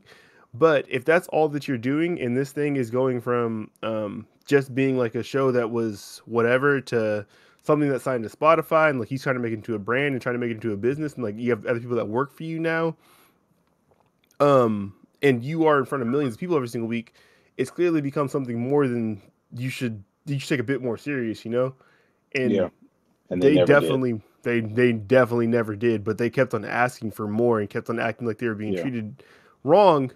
When in reality, like, they had a seat that they were getting paid for every single week to sit in front of hundreds of thousands, if not millions of people, that they probably should have parlayed that into something else for themselves on their own. Like when Shakur was talking about Rory got offered he could have the video or whatever. He said the same thing to Maul and stuff too. It's like to go do whatever you want to do with it. In reality, if you were this actual talented individual who had taken advantage of the spot that you had, you would have probably turned that into a show of your own and went with that somewhere else and bring your own people on to talk to them and stuff like that. Because you got to think, like, Savon, who's there with them in the room, right? Like, he's he's basically, he was a nobody. He's the same thing that Rory basically was, where we only know about Rory, we don't know about Maul, we only know about Savon because of Joe Budden. But Savon took that opportunity and made his own show, then brought his friend to work on Joe's show, and that's the co-host of his show. And it's like he's using that basically as free advertising without even saying anything about it, because his name, he has his own podcast. They talk about it sometimes, and it's like I can see how I obviously agree. Hearing that broken down, like, y'all, what were y'all doing? But I can also see how they were like, yeah, this is our show. Like, it was the Joe Budden podcast with Roy and Maul. I could see how that only happened from them complaining. For sure. No. I agree. But I can see how in their head they're like, the Joe Budden podcast with Roy and Maul. We have our own drop. This is our show. This is the Today Show. Like, this is Regis and Kelly. Like, this is whatever. They're thinking like, yeah, this is us. And then it's like, if he's having conversations of like, yo, y'all want to go do anything else? Do you want to be anywhere else? And Rory would occasionally go on other podcasts. I heard Maul on one other podcast anywhere else ever, and don't really know if I'd want to hear either of them on another show by themselves. So it makes sense. Yeah. So it makes sense. I could see why they're mad, and I could see why Joe fired them. If they're like, yo, I'm not coming to work because you disrespected me, take a couple of episodes off. And that's where I go back to, like, I think they didn't realize this ain't the homie, this is my boss. I just don't understand, like, how, like, I don't know, like, from them being basically nobody to being somebody who TMZ is yelling at when they're walking out of a club. Yeah. For sitting next to Joe. Yeah. Like the opportunity only exists because Joe had the show. Yeah, I don't but think they also look. I don't Blake, think they looked at it like say that. It's like, easy to not look at it like that. It's easy Ugh. to. Maul had, again, me not being a nigga who has that. Rory having worked at record labels, putting out an album, has as manages maybe Emotional Oranges. I don't know what he does No, with he them. was regular Like, as hell before this, and he sure, probably is going to go back to that. but thinking like, yes, I'm here because of me on this podcast, which is the Joe Budden podcast with Rory and Maul. You got to hear the episode, bro.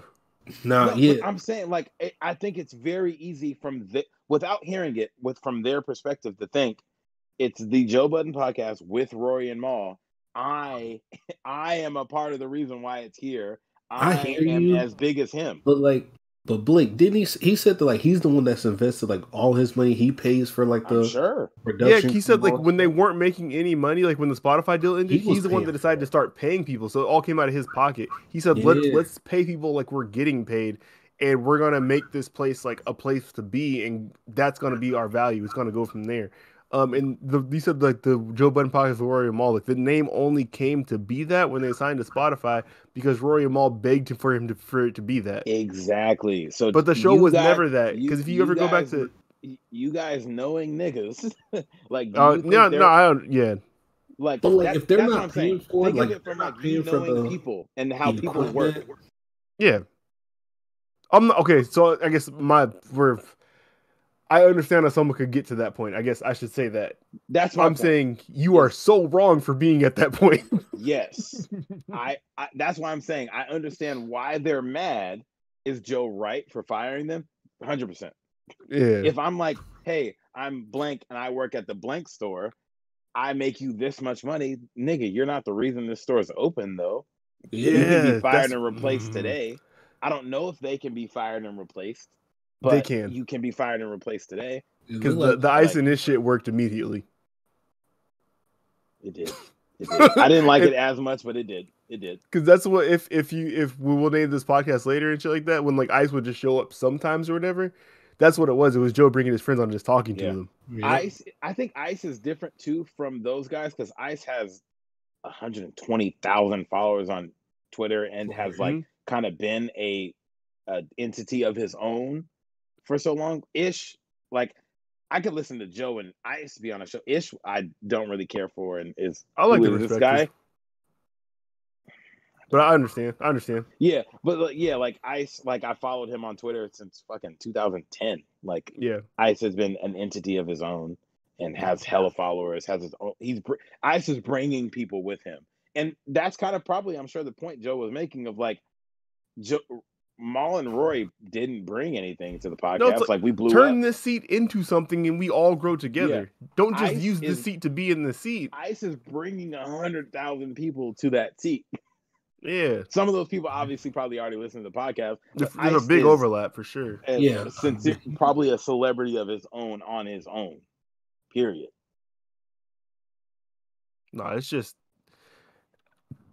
yeah. It's interesting, especially now doing a podcast, and it's like, could you imagine if one of us was just like, yeah, like I'm gonna put all the money into this and do all these things, and everybody else was like, okay, yeah. No, like imagine if like one of us was actually famous. Like imagine like if it was us three and IT was the fourth person on the pod or the fifth person on the podcast. I'm just saying like a person that actually has said me. I can't say why people might know you because then I get in trouble. So imagine if the other person was like IT or something though, right? Yeah. Or even let's go like way lower level of fame. Like if it's like Scott, like we was high school with, right? But like he made it to some point where a lot of people from across the nation, across the world, saw his name, knew his name, and if they see his name pop up again, they're just gonna go check out what he has for whatever reason it is, right? If all of us just show up and reap the benefits of standing next to him, like for 6 years, like that's kind of fucking nuts. If we don't like necessarily turn our opportunity into anything else, like that, you would probably need to. Yeah, you like if you don't turn that into anything else, like you're lazy as hell. And like to ask the person who everyone knows you because of for more, like that's like what are you doing? And Like, so I'm looking at this from not listening to the episode. I'm assuming Joe was telling them you need to do something else.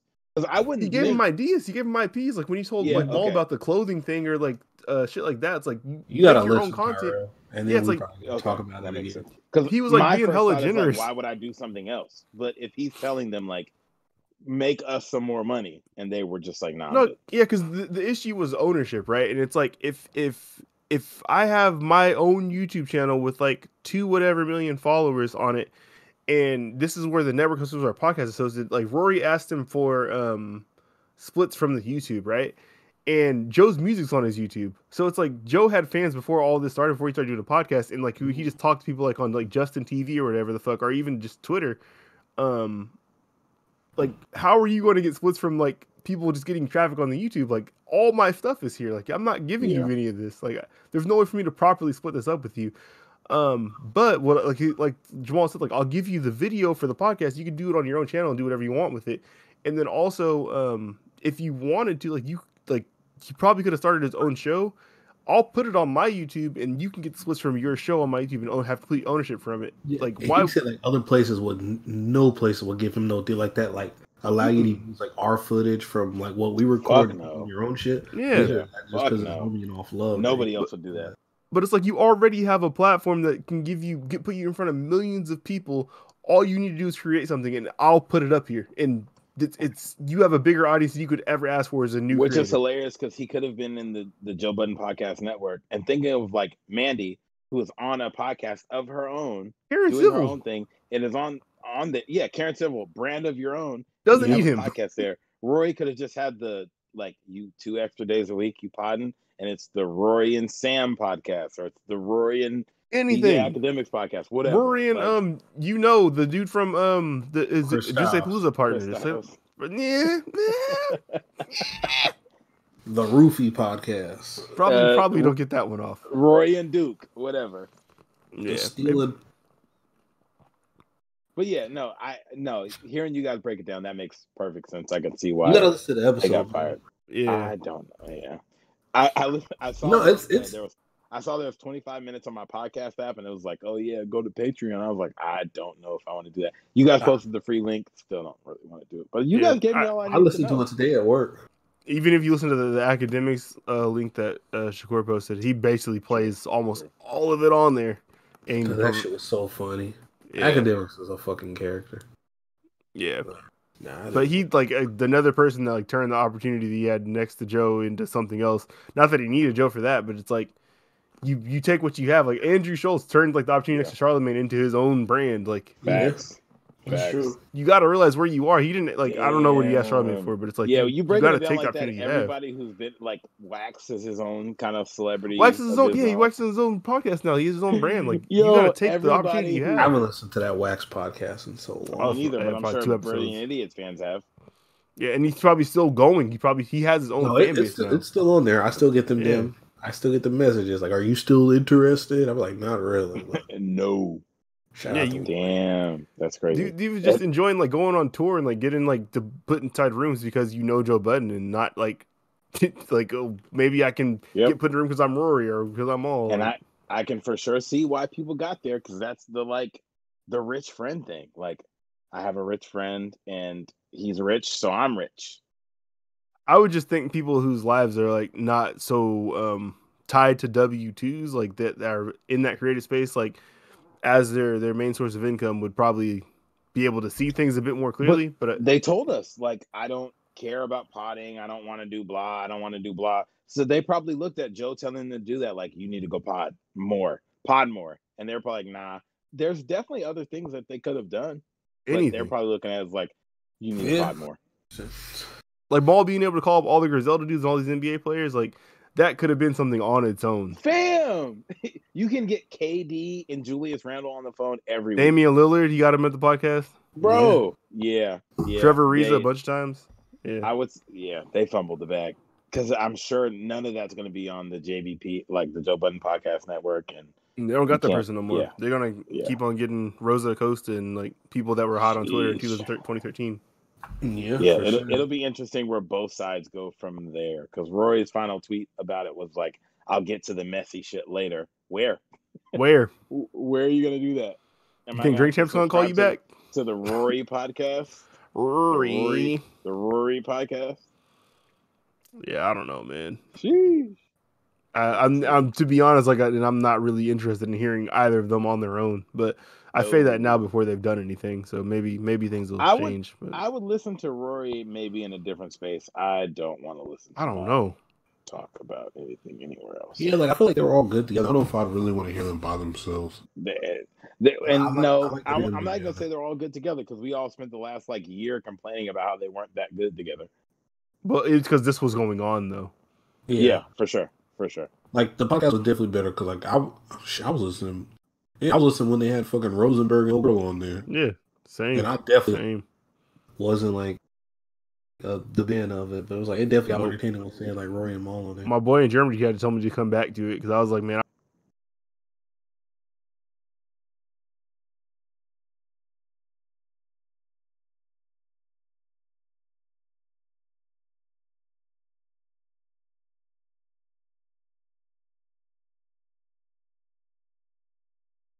I listened to that. Sorry.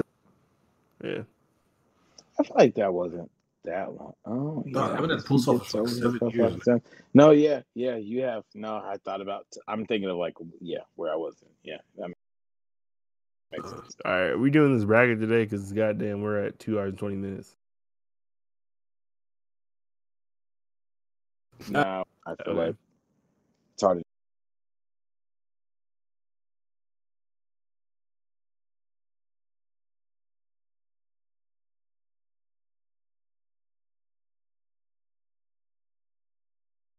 Do the bracket.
Baked into paying